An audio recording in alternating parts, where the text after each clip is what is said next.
Dude, System of a Down would be actually like a good band if they just got rid of the vocalist and it was just instrumental. Honestly, hot take. I think the vocals from System of a Down completely suck, and I just listen for the guitar.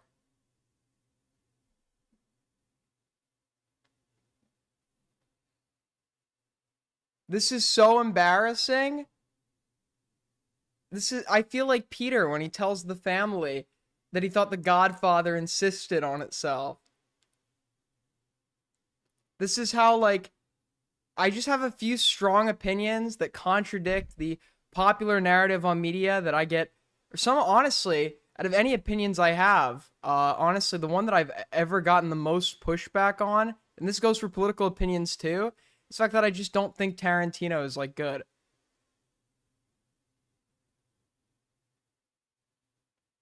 I think Tarantino is overrated as fuck, and I think that honestly, he's just not good. Not a good writer, I should say. Not a good writer.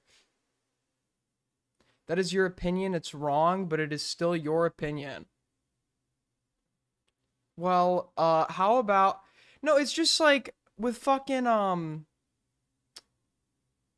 pardon my appearance, I haven't slept, like always. But like it's just like the most shallow like plot line over and over and over again. Take a situation where someone or some group is being oppressed, and then like what if we flip the script so the bad guys get like epically fucking owned and shit. And it's like the same thing over and over and over again. Once upon a time in Hollywood, it's like it's building on something and then the conclusion just falls flat. It's just violence for the sake of violence. I'm not against violence in movies, but the violence is meant to be supplemental to the story. It seems like Tarantino utilizes violence in place of actually having depth to his story and a meaningful contribution within the story itself. Like it's more like the script is based around the violence than for the violent sequences, than the violent sequences supplement the script. Like I don't know, it's just like, the cinematography is nice, the great actors on board. Some of the movies are really building to something good, and then it just completely fucking falls flat.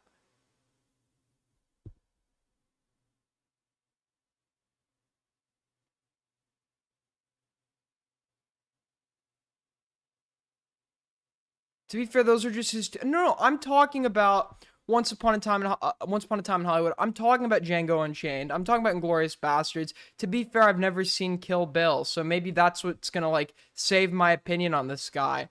Um, Django Unchained was an okay movie. Okay, it was okay. I'll say that Django Unchained was an okay movie, but I feel like it just feels like we're taking like a script that could be written by a 4-year-old and making it look sophisticated. It's just like cheap role reversal every single time. You don't really have like, based on what I've seen, you don't really have like super nuanced like heroes. It's just like bad guys get the table turned on them and epically fucking owned. It's like revenge porn for fucking kids.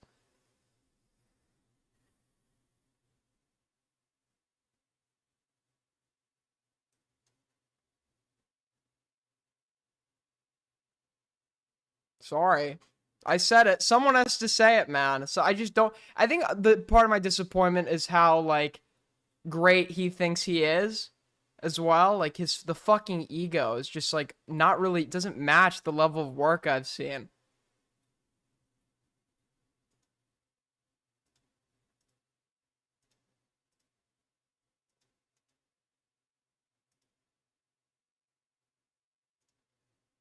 Dude, have you ever seen that the squirrel jokes episode of SpongeBob where he's everyone's laughing at him because he keeps making squirrel jokes, and then Sandy asks him to finally stop, and he gets back on stage and tries to make new jokes, and there's one guy in the crowd that's like, "Where's the squirrel jokes?" And he's like really morally. Ali Khan is that guy in the audience, dude. Ali Khan.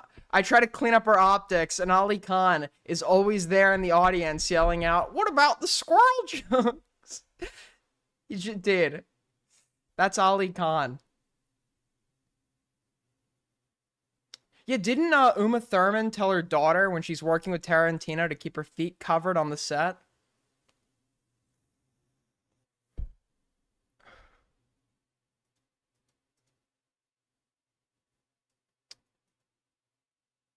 Also, PSA, if somebody doesn't like the vibe of the server or is pissed off or something and leaves, I do have to make a general request. Please do not follow them to other servers and harass them. That would be just like much appreciated. Anyways, in regards to big news, my personal 9/11 has happened, okay?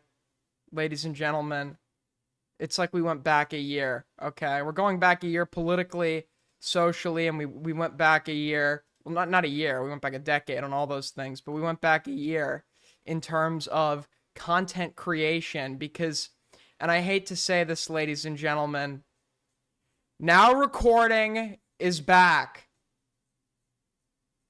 Okay, I'll give you a moment to process this. I know this is going to be quite devastating to a lot of us. I literally screamed when I heard this. You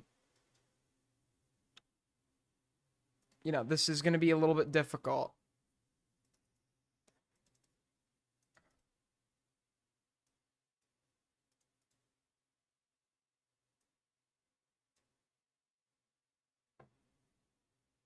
Gone back a year in viewership to... Okay, that's a good one. Okay, that's a good one. That is a... I'll give you... Listen, I'll give you that. Okay, I'll give you that. You're right. What do we got, man? The whole crew's back in action. Welcome. Oh, fuck. Hello,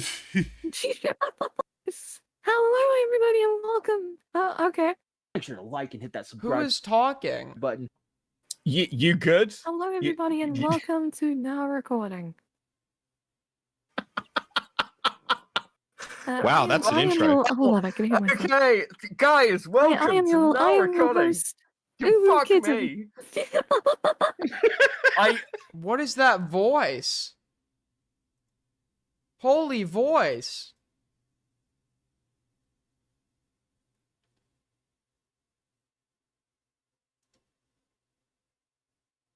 All right, biggest blunder. You're not getting banned for insulting my numbers. You're getting banned for that last comment, okay? You were also the squirrel jokes guy. In some ways, you're a worse offender than Ali Khan, okay?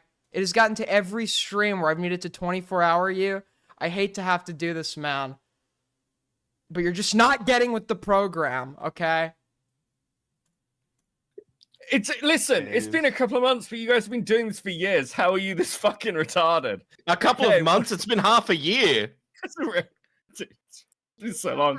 Guys, And don't paint us all with that welcome brush when it's beavers that's fucking it up. Okay. Well, that's that, everybody. I'm sorry to tell you all.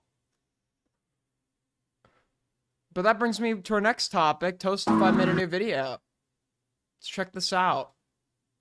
$2 from Soul Skibbity, our first donor of the stream. Thank you so much, Soul. Thank you so much, buddy. I'm thinking about going to the UK, man. When I'm there, we should get like a beer that I'm definitely not going to drug. Would you rather a Xylee stream or Now Recording? It's all the same, man. It's just all the fucking same.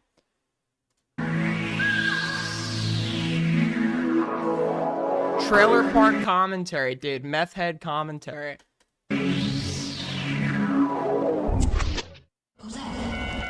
Before I knew of the drama and degeneracy of the Friday Night Funkin' community, someone else was already making videos on it. Except instead of expertly crafted documentaries, it was daily videos over the newest FNF Twitter discourse. And the creator's name was Speed, a guy who wasn't anything special in his class. I don't know what Friday Night Funkin' is. I just know Fallen Chungus was a part of it, and Boing Bingus was notable in that community. And to this day, ladies and gentlemen, this is the biggest unsolved mystery in the history of my community. We never figured out who Boobs Jiggler was. To this day, we do not know who Boobs Jiggler is. We don't even know if he actually existed. Okay, he got mentioned by he's like, Boing Bingus and Boobs Jiggler are coming after me. I speak to Fallen Chungus. He doesn't remember saying that name. I speak to Boing Bingus. He says he's never heard of the guy. We don't know who Boobs Jiggler is. content, just doing the basic daily gameplay commentary grind. Speed came in as a relative outsider, hunting for personal success, and found it in his videos and their incredibly sexualized thumbnails. Yet he failed to have a good rapport with the community, and often found himself at odds with them. Some well-known members called him a parasite, others laughed at his shameless clickbait. But for Speed, his motivation was only to make money and ride that high. Ooh, dude, holy mustache. Do you think when he's being a bit naughty, he does an evil cackle and twirls his mustache? He's like a villain mustache. As much as he could. Despite having around 150,000 subscribers, Speed's reputation is far from expected, and his downfall was even more bizarre. Rather than fading away or getting in a major controversy or just selling out, Speed did all three at the same time. His career's lifespan is overall pretty short, and what we're left with is a dead channel, all comments turned off, and tons of obvious gooner content. So what happened to Speed, and what compels a man to leave his online presence looking like this? Speed's early life in general is obscured, as he separates. No, I don't play video games unless it's Hoi 4, Minecraft. I used to play the Telltale games. I played a bit of Overwatch, but mainly because my friends were playing it and I wanted to talk to them. And that's about it. I'm not. Oh, and all the Arkham games and the Spider-Man and Spider-Man and Grand Theft Auto. Those are the only games I've played. I'm not really a gamer. I don't know about your Metal Gear Solids and your Halos and your BioShocks and this like gamer shit. His personal life and feelings from the online world. I don't even know how old he is, although we can make a guess. He's not exactly baby-faced. Before YouTube, Speed's first online creation was as a game developer named Poop Dev. Yes, Poop Dev. During the stint from and Warzone 20, he would make revolutionary content such as Rats vs. Poop, a game in Poop Dev. Dude. I'm loving the naming convention. This so far at Friday Night Funkin', we have Fallen Chungus, Boing Bingus, Boobs Jiggler, and Poop Dev. which you play as a piece of poo trying to avoid rats while collecting items. Rats vs. Poop is a fun game to pass the time while you're taking a dump, or even when life seems This is so fucking stupid, man. What am I doing? to be dumping on you. Beat your high score because you will never be able to beat the actual game. I am sitting on the biggest story of the week right now, which we're gonna cover live tomorrow, but because I'm such a nice fucking guy, Himpleton had the scoop on it. I'm leaving it to Himpleton for 6 o'clock, my time. So maybe if I'm still live then, we'll cover it secondhand. Instead, I'm left covering the Poop Dev drama, because I'm that nice. It's way too hard. 3 modes for all kinds of players, normies, babies, and hardcore gamers. Sit back, relax, and let the beautiful 8-bit melody transform you into the golden god of gaming that you are. Rats vs. Poop, a poopy game for poopy situations, finding yourself on the toilet. I'm either going to be tomorrow covering this situation, or I'm going to be covering this situation in addition to Himpleton completely fucking up this situation. Rats vs. Poop. Hashtag poop. Directions, if on the toilet. Use your free hand to apply pressure on the screen with your thumb or index finger. Push your poop hero Chonkler left and right in order to avoid the mean rats that want to eat you. Collect Chonkler's favorite items like... No, I'm not letting Himpy handle it. I'm not letting him handle it. I have no like, I only know about this situation because of him, and I know that he's doing it. I'm not working in coordination with him. I haven't given him advice on or given him my opinion or really like I would bet money he's gonna completely fuck it up because it's Himpleton, right? I don't want any credit for that because I only fully understood this situation less than 24 hours ago. Corn, teeth, donut/fruit cereal circles, and beans. Wow! Beat your high score over and over again. Play on 3 different modes. Play on yellow. Honestly, who is like actually upset about the Doc on the Radio shit? Like, who is sitting there watching old Doc on the Radio VODs in the Big 25? It's like, wow, he deleted his channel. Cringe. Is there like anyone that's actually like aggrieved by that? Oh, normal if you want to feel out the original poop felt. Play on red coffee mode to get the faster and most impossible experience there is. Coffee mode, really? And then there's pink baby mode when you just want to jam out with your poop and have a nice slow paced time. Thank What the fuck? you so much for downloading my game. This is my first one, and yes, it's about poop. Sometimes I think we all forget how hard the COVID pandemic hit certain people. Shockingly, this stupid baby game managed to get We're covering some guy called Poop Dev right now. Soul Skibbity, please. Please. We need only intelligent contributions to this subject.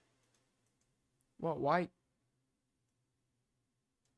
at least 10,000 installs on the Google Play Store, and although early, it is an indicator of how SpeedStore's online work, not as a creative affair, but more as business appeal. Linked to the Poop Dev name, there's also an itch.io with a few more games, including Poop Shooter, an updated version of Rats vs. Poop. The other 2 games, however, tell us a bit more about Speed's interest. The first of note is Mini Lad Apology, where you shoot dislikes at the disgraced YouTuber Mini Lad. This indicates that Speed was obviously interested in online drama, something that would form the key part of his YouTube channel. Later Twitter interactions show that he was directly interacting with drama and art commentary YouTubers. The other game on here was Bike-chan, a visual novel featuring large-breasted anime girls as the main characters, with a Happy Wheels clone included within. The reason I note this is because Speed was very obviously deep in online anime spaces, to the point that he would later cite the likes of Rev Says Or what are we doing? Rev Says Desu! Dude, I heard him and his wife are under attack right now. Okay, I thought like Chronic covering this Strawbee person was like kind of obsessive. Like, yeah, she eats a lot of salt. I mean, it doesn't really. like cool. I feel like it was a bit of an obsessive angle, but now I see how offended Rev and his wife get by that, and I find it very funny. Yesu, Hirohei, and Nuxtaku as inspirations. Obviously, you can see this as a progenitor to the incredibly sexualized thumbnails Speed is now known for. Speed has started posting short memes and videos, but after the pandemic would start doing commentary, covering general internet weirdos like James Charles, Cryotic, and Minilad. Success came quickly, as Speed began avidly covering the If you're a Wu-gang at that, like, you're too far gone, dude. You're too far. You will be the first when the Gunaside comes. current drama around the infamous game developer Yandere Dev, a profession he had some prior experience in. Who wins the code off, Yandev or Poop Dev? Speed would generally cover Yandere Dev's recent slip-ups, as well as the competition he was getting from another developer named Dr. Apis. A lot of these posts were well-edited Facebook videos, yet due to Yandere Dev's fan base, does that name sound familiar? Does that name sound familiar, ladies and gentlemen? Throwback? Commentary callback? This was the guy that, like, Cameron F305 was beefing with, who he admitted to doctoring fake screenshots to win a debate with him against. Dr. Rapist. His name is Dr. Apis. Like, but, like, it's not... Like, that wasn't intentional, to be clear. He was not doing that intentionally. Dr. Apis, man. Weren't all received positively. However, the suggestive nature around Yandere Simulator would give Speed the initiative to start including more sexualized thumbnails on his videos. Though the ride on the Yandere Dev train was solid, it wouldn't last long. And once he had So we got Dr. Rapist, Poop Dev, Boing Bingus, Fallen Chungus, and Boobs Jiggler. to cover other drama topics, Speed's views would start to slink back down, but he had established an audience, and his coverage was at least decent, albeit a little patchy. Speed, following in the comments of another channel named Prismate Luke, would mistakenly claim that an animator named Antunes had commissioned NSFW art of a minor. He would soon correct that in another video, this time on Luke himself, but that one was not without its flaws either. Speed would mention another commentary Why are you commissioning art online at this point, man? Like, the biggest red flag for somebody online is if they commission art. If you commission art online, it's over for you, man. I'm gonna be seeing 8 twitlongers on you in the next 2 years. channel, Harley TBS, in a negative and misinformed light. Harley would contact Speed to correct it, and he complied, forming an online link between the two. Still, Speed didn't really have a direction for now, as 2021 was coming up. Thankfully, And Lumpy Goon? Which one is Lumpy Goon? I can't even keep track anymore of these shitter names, dude. Fucking for like a month, Shelby was telling me, unban Blurt Barbly from the Minecraft server. Unban, and I'm like, okay, the joke's getting like stale. The joke's getting unfunny. Blurt Barbly turns out is like a real fucking person that was actually banned from the Minecraft server. These names are like not made up. I'm building an Avengers of Autism, man. Blurt Barbly, Boing Bingus, Poop Dev, Poop Swag, Boobs Jiggler, Theodore Dick. It's all coming together, my big team. Lumpy Willy, Lumpy Goon. for him, that year would start out becoming his best. During late 2020, the indie rhythm game Friday Night Funkin' would start to get a ton of love and popularity online. With its roots in Newgrounds, its appealing style and gameplay, and how popular the music would get, FNF began Who is this appealing to? This doesn't look appealing at all. growing at a nearly unstoppable rate. But as with every evergreen community with a mix of adults and kids, drama was soon to follow. Add a first thought posting platform like Twitter to the mix, and everything becomes way more hectic. Speed began covering this plentiful field of drama, and his videos filled the need for the average viewer who couldn't wrap their heads around what was going on. And despite Speed's video quality leveling down to Twitch clips or gameplay commentary, the amount of videos went up. Insert fan art of girlfriend with big tits, and Speed would have hits. Whether it was NSFW animations or mods or whatever shipping discourse there was. Wait, isn't that Noid's profile? Toki called out. Toki and Speed would Noid cover called everything out. controversial that was related to FNF, and his fanbase would begin to grow exponentially during early 2021. He also gained a presence in the community with his coverage of several FNF creators, such as Shannon Sunday, AetherDX, and Agati, or a guy on the internet. His video on the latter would play a significant role in their downfall, and by this time, Speed had reached over 100,000 subscribers. The rush of fame is often a double-edged sword, depending on your intentions. On one hand, it's great that people are finally recognizing you after putting so much into your work, but on the other hand, you start to get imposter syndrome, wondering if you even deserved it and if all those fans are really there for you. In Speed's case, it seems True. So true. but his content was very basic. He covered drama, he talked about the drama whilst playing a game. These kinds of channels are a dime a dozen, but they're very business-oriented. Any kind of subject they cover that isn't in line with their profits and more with their emotions tends to do pretty badly, so they stick $3 from Soul Skibbity with our second donor of the stream. Soul Skibbity, my top guy. Pair character punching the air with fist and bump written on his knuckles. Thank you for the pair. Much appreciated, buddy. to their lane until the paint runs out. The only thing these new viewers really learned about Speed, the only extracurricular reason they subscribed, was because he was a gooner. And by God he was. Even past his YouTube thumbnails, Speed's Twitter was full of him pulling up hot anime pictures, Okay, retweeting them, asking OnlyFans girls and NSFW artists for interviews. I initially thought he was using this as a way to get into their pants, but it seems he actually Toastify really did his research, man. did get interviews from them for his videos. Either way, We get it. this is a lot of gooning. Speed's meat was talking to him every day, he was recording videos one-handed, this guy's research level was Rule 34, and I mean that sincerely. One of Speed's biggest videos to date was covering controversy around the Versus Sky mod, a popular FNF mod created by BB Panzu. The dispute over this was regarding the character's age. BB Panzu said Sky was 12 years old, whilst the original creator of the character had said she was 19. However, the original creator was also around 11 to 12 years old. This was all sauteed in discussion about whether people What? Dude, what? In arguments like these, we don't look at if you're gonna argue that some drawn depiction of this thing is pedophilic, you don't look at canonical age, you look at appearance, right? Because that's the canonical age cope is the same thing that like the lollies use to be like, my character is actually a 9,000-year-old dragon or some shit, right? It's gonna depend, and like for this, it seems like relatively ambiguous as to what age this character is. Make NSFW art of Sky. My opinion, if the creator of it is 12 years old, I'd probably stray clear. Yeah, the creator being 12 though should probably indicate you shouldn't be engaging with this like dude. Okay. I'm like, okay, we can assess the character, but the fucking creator is 12. Like, what? Creator's sexual intentions don't really matter if the creator is 12. And that's just regarding all the insane stuff that happened with the creator of Sky. There is no reason to throw another match into the house fire. In his video with nearly 2 million views, Speed makes the argument that it's more about the intention of the drawing. Do I think people need to stop making not safe for work Sky art? No, as long as we know the intentions of the artist and know that they're creating artwork of just Sky, not Sky in the Friday Night Funkin' universe. Of course. If somebody is, you should not be sexualizing art created by a 12-year-old artist. Okay, you like just like if you as like a grown adult can't take a step back and realize, dude, what like levels of degeneracy is my gooning led me to? Like it's over for you. It's just downhill from here. Like, how do you not like sit there and be like, okay, maybe I could, if the terabytes and terabytes of pure degeneracy, unholy images that should never see the light of day, hentai, fucking octopus porn, fucking amputee midget porn, is not enough for whatever freaky fucking shit you're into, and you need to take it a step further and be like, I need to sexualize the art of a 12-year-old. It's over for you, man. It's over. There can always be artwork of people that are grown up. That is definitely something, but that, you know, revolves around the artist's intentions again. Which is interesting because NSFW only really has one primary intention, to goon. I mean, it's not as if they're drawing Sky as some Greek goddess statue, they're doing it to ogle at her. Despite Speed's condemnation, quote-unquote, of the Sky NSFW, he still received a lot of criticism from other people for his thumbnail, which still used NSFW art of Sky. Speed defended his position time and time again, confidently ignoring the creator's age and saying it didn't matter. But this incident would follow him and his reputation until something else eclipsed it. During June 2021, Colsan, another FNF modder known on Twitter. Do you fucking hear this shit, dude? Do you hear this? It's like, what the fuck are you doing, bro? Paper thin walls, bro. Paper thin. It's like throwing himself against the fucking wall. For his work on the FNF HD mod, got in some controversy. Whilst in an argument with someone else insulting his work, Colson made a poor taste joke as they had just posted about having their cancerous tumor removed. The whole thing became drama, but Colson and this person eventually settled things privately in DMs. Yet that wasn't the end of the situation for Speed. Despite being told by Colson that the whole thing was already over, and Speed responding by being very nice and promising to not make a video, Speed went back on his word after Colson got into some minor drama. I already knew his account was kind of about making drama, and when I saw that he was going to tap into that, I just personally DM'd him and I told Did he call me back over what? Oh, wait. You make a good point, sir. No, he's sleeping now, though.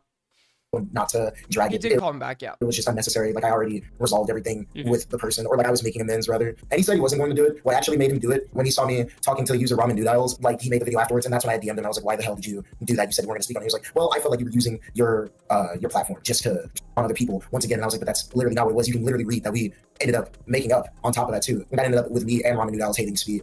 And it just kind of went from there. In this video, he made multiple mischaracterizations of Colsan. For example, he framed it as if he promoted his mod and rubbish the apology after they settled things privately, which is not true. Speed also accused Colsan of weaponizing his audience to go after a cancer patient, which from all archives also seems like a gross mischaracterization. Colsan never told anyone to go after these people, and he What does them having cancer have to do with anything, dude?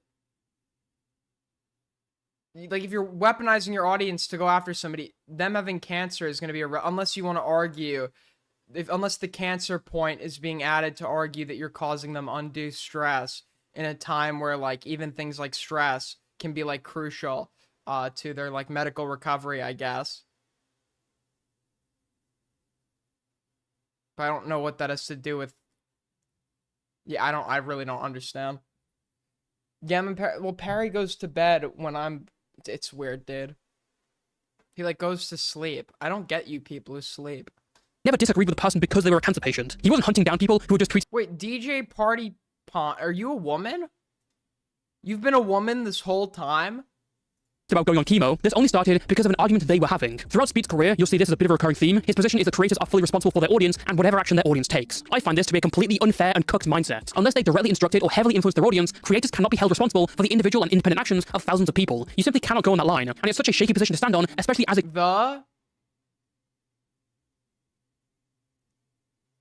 commentary channel. This motion was further strengthened in Speed's mind when Colsan saw the video and went on a Twitter tirade insulting Speed. Like, I just really realized that he was a blight on the community. Aside from the what? The what? Do you want to finish the fucking sentence? just perpetuating drama. He was also making these really disgustingly, He's a gooner, yeah. disgusting. Yeah, he's literally just these gooned out thumbnails, like showing them to, like definitely minors. Like many people who were watching this shit were definitely minors. There's no way they weren't. Speed then claimed that Coulson was responsible for some of his fans harassing him, which Coulson literally acknowledged in this tweet here. Making a disclaimer for Twitter posts is just pointless. Those people already made up their mind regardless. I quote retweeted him, and that was it. I hate when people think that because you quote retweet someone that you're saying them after them. Like 89% of chat. There is no way, dude. Okay. Behind the scenes, apparently my community was too much for certain women, but I'm very surprised when I see a woman that has decided to step foot in this godless hellhole. I understand in the context of, if you're a bigger creator, you have to be more mindful about that kind of stuff. You need to tell your fans not to do it. But the thing is that a lot of them are going to do it whether you say something or not. It's going to be the same amount of people. The only thing that saying something about it does is absolve you of encouraging it, I guess. But it's like, Well, even then people could just say that. Yeah, I really hate the idea. I really hate the idea of like audience responsibility because no person can reasonably have control over like so. Ali Khan, that is a guilty laugh. That is the laugh of a guilty man who broke down and scratched away at someone's psyche over the span of months. Okay, over the span of months. And Ali Khan's gonna be like, me? Me? What did I do? What did I do, man? I didn't do anything.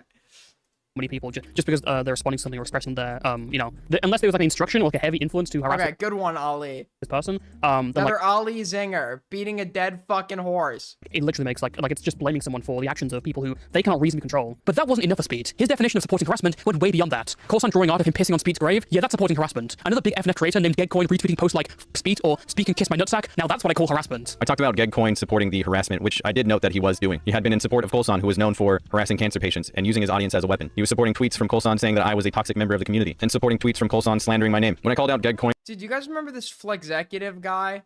He died apparently, I heard a long time ago. Like he was like actively like getting like chemotherapy. So I always felt like, because he was also like a part of like the shitter detractor community. So I always like felt so bad beefing with this guy. I was like, what am I gonna do? Not respond because he's a fucking cancer patient?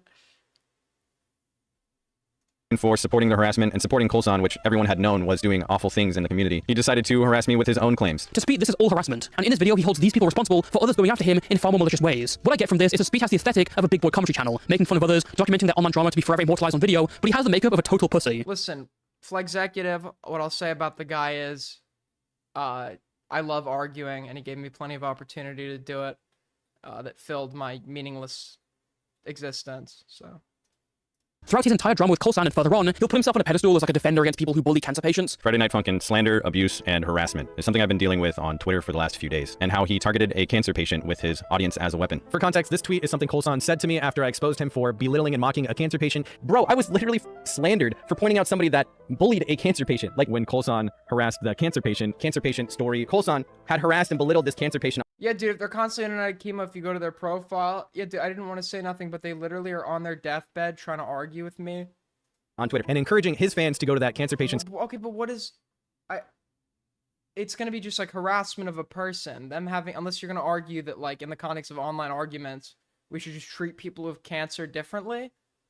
Twitter profile having cancer. Remember that Speed wasn't even intending to make a video until Coulson got into more drama. Yeah, God's gift to cancer patients wasn't a cure, but in fact some daily commentary channel. I'm not gonna say who. I got a DM today telling me that some of you are actually now going to other servers to chase some of your hyperfixations. My chat has like autistic hyperfixations on people and targets. These are actually targeted individuals being gang stalked.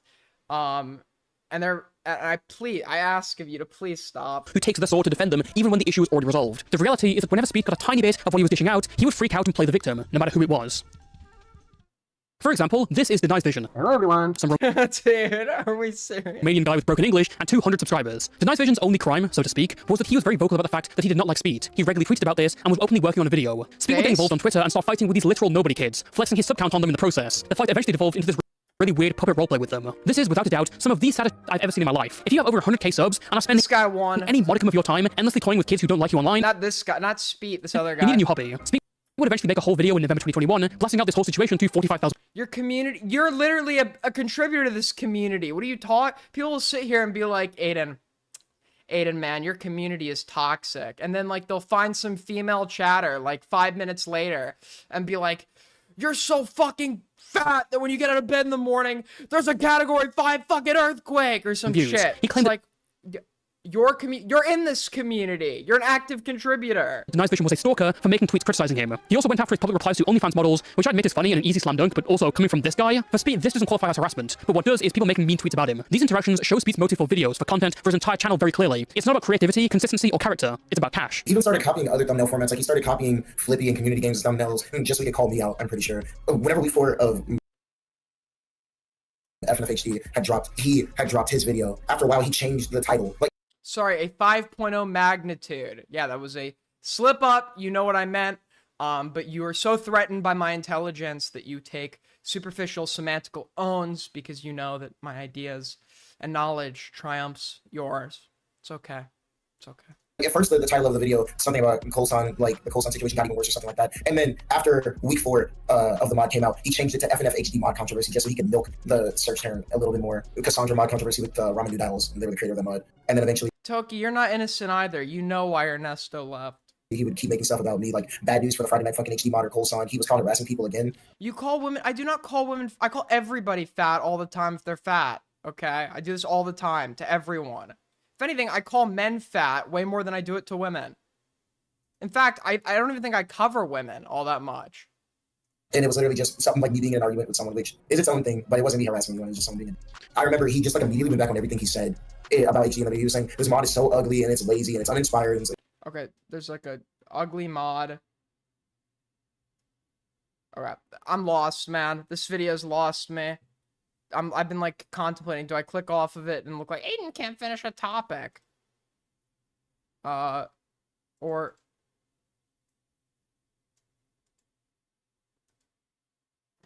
Hold on, dude.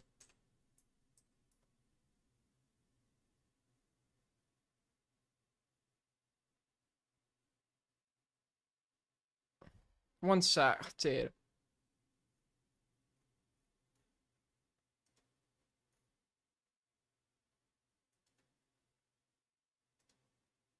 Okay, anyways.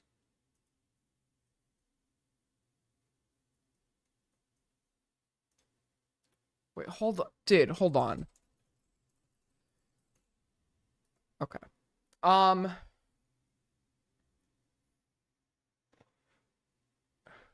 Yeah, we'll skip. We'll skip.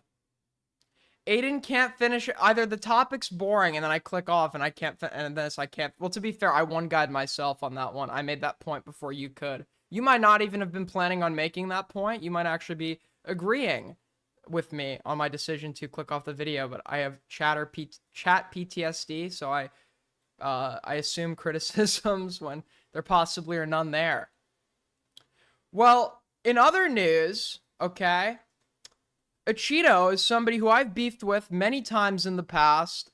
He is somebody that I believe has an incredibly large ego, criticizes others, yet is incredibly sensitive, and just mimics whoever it is he's watching at any given point in time. And I guess now it's like the whole Tectone Asmongold crowd. And Acheeto decided to upload a video called Indian Fatigue, right? Because it was popular online, and still is, to go after Indians, I guess, right? And then after that, he comes out with another video, and I shit you not, the title is called Black Fatigue, and it is videos of him watching black people behaving poorly in public. All right.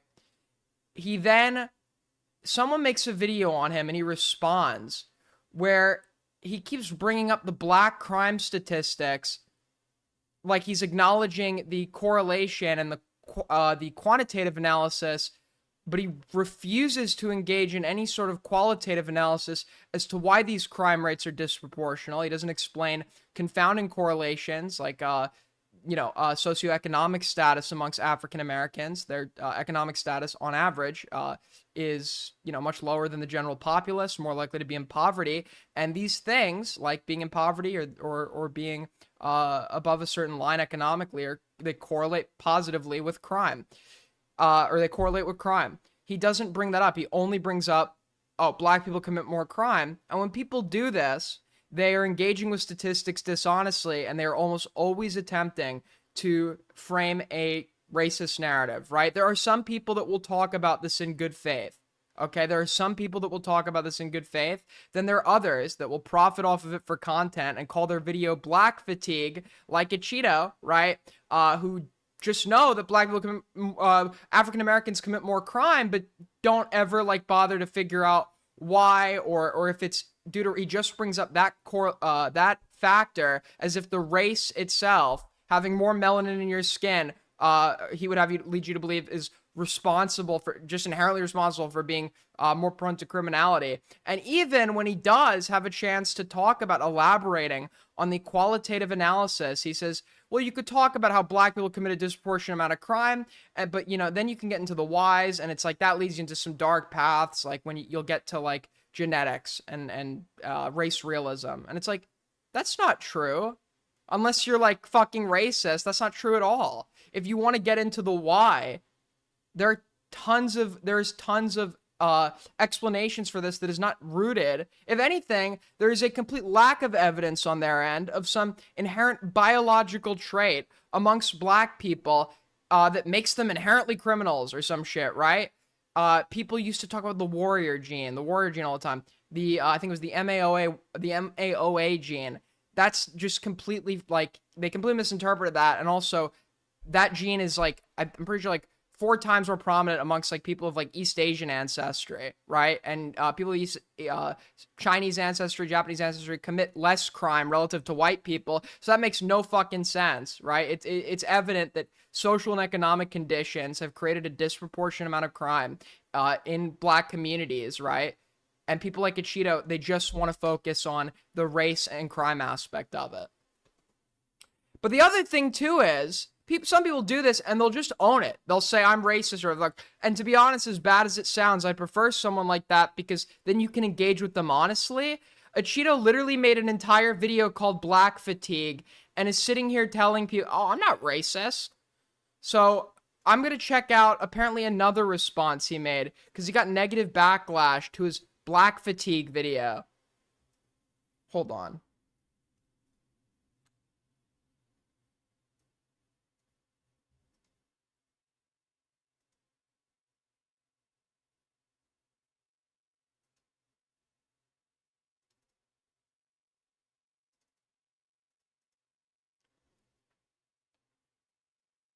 See, this is just like the type of shit you get where you're asking like these like apolitical people who don't want to do like a shred of reading or research to engage with politics, and they're just parroting talking points from people like fucking Asmongold and Nux Taku, dude.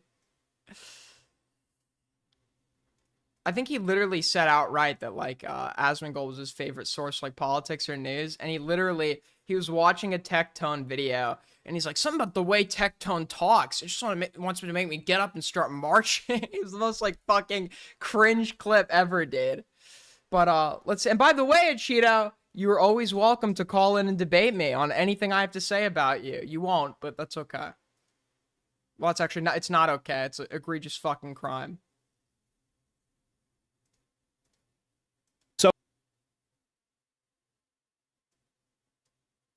So I seen this guy actually because back in like 2022 he collaborated with Sneeko, and I think he was just very far right back then, and since I guess he's gone the opposite direction, now he's like far left. So anyway, whatever, people can have their own political... Fucking great. We embrace people. This is another problem with the left. They keep doing this thing of like, it's not normal to have a former Nazi. It isn't normal, just to be clear. But just because you didn't go through it, or most of us didn't go through it, doesn't mean we now need to like inherently alienate like vulnerable kids online who were like swayed by a bad ideology, right? If righties evolve and have character growth, welcome them with open arms. That's redemption, right? Like this whole like need to focus. I'm not talking about what Acheeto is saying here. I'm talking about in the left in general. Their past politics, unless they like did some like super heinous shit, that shouldn't be of importance to us anymore. We believe in rehabilitation. We believe, et cetera, et cetera. And it's like good. I love to hear when somebody that was like, you know, hard right at one point has leaned to the progressive side. Journey. Here's what he said though. I am still getting... People had a mixed reaction to this video, which is to be expected when you're talking. He's not copying it. Listen, I have to defend Acheeto on this one. This is as ridiculous as when Gamma said that fucking Parry, that fucking Parry was stealing his thumbnails. This is just the meta right now. This is literally just the meta. White bold text. So Ellen was the white bold text with one word in red. with your with a blurred or darkened background, distinguishing your foreground from your background with a face, right? That's just what works. Nobody's copying anyone here. It's very generic. This is what everyone's doing. Weren't you a neo-Nazi? No, I was never a neo-Nazi when I was 17. First of all, not only would that be personally impossible, but ideologically, no. The farthest right I ever went was I was a fucking Trumpian conservative when I was a kid. Because I thought Trump said funny things, and I did surface level analysis of politics. And it's funny now because a lot of conservatives now they do the same level of political analysis that I was doing when I was like fucking 11, dude. But where is I want to go back to the original video. Dude, this guy uploads a lot.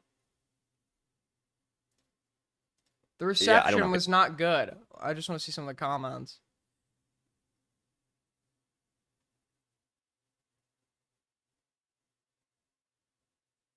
Wait, did the comments...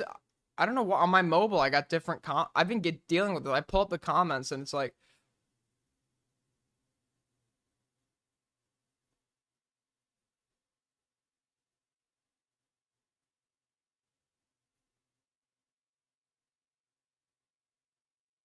Okay, I guess the comments are entirely different than the ones I was reading on mobile. I'm a white supremacist because the content of their... Yeah, great audience for fostering here.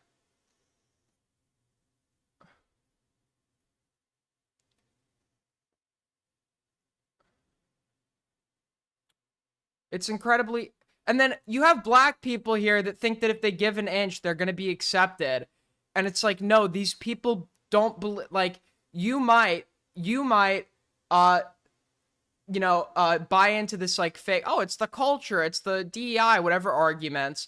But beyond that, the surface level is because of an inherent intrinsic trait about you, an immutable characteristic, we're better than you, okay? So you don't get to be seen as an individual.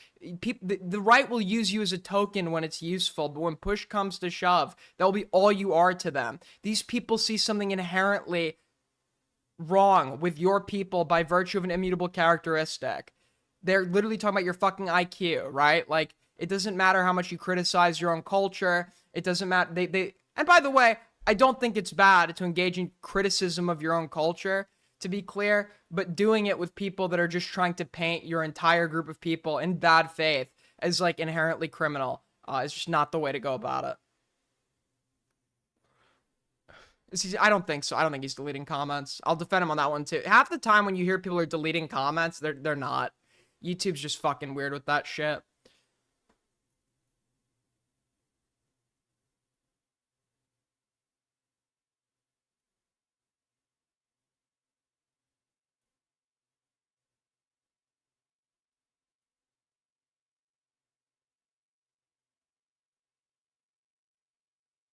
And also, they also do, like, it's this other cope, too. Gamma was saying it the other day, and he's like, well, the conservatives in Templar's Discord don't seem to be, like, they don't seem to be genuinely hateful or whatever. And I'm like, if you look at the surface level of a lot of the conservative movement, based on what they're saying, it's not going to come off as hateful, but that's because the substance is hateful. They just mask it under some widely socially, under something that gives them plausible deniability, okay? Calling a black person unqualified for being black and using the N-word is replaced with using a term like DEI, where you accuse any black person employed through their qualifications, by the way. DEI is not like, we're going to hire you without proper training because you're black. We're going to hire you as a pilot or whatever. That's not what DEI is, first of all. But when you see a black person, that's your assumption. Your assumption is that a black equals unqualified, and yes, that is fucking racist, right? But that's how they feel. They just mask it under labels like DEI. They call Ketanji Brown Jackson DEI judge. They call members of Congress DEI hires. They're elected by their fucking constituents, you idiot. Like, what are you talking about? They are hateful. Make no mistake about it. They are racist. They are hateful. They would probably agree with the far right way more than you'd think, and they just mask it under like a bunch of layers of plausible deniability and filler words.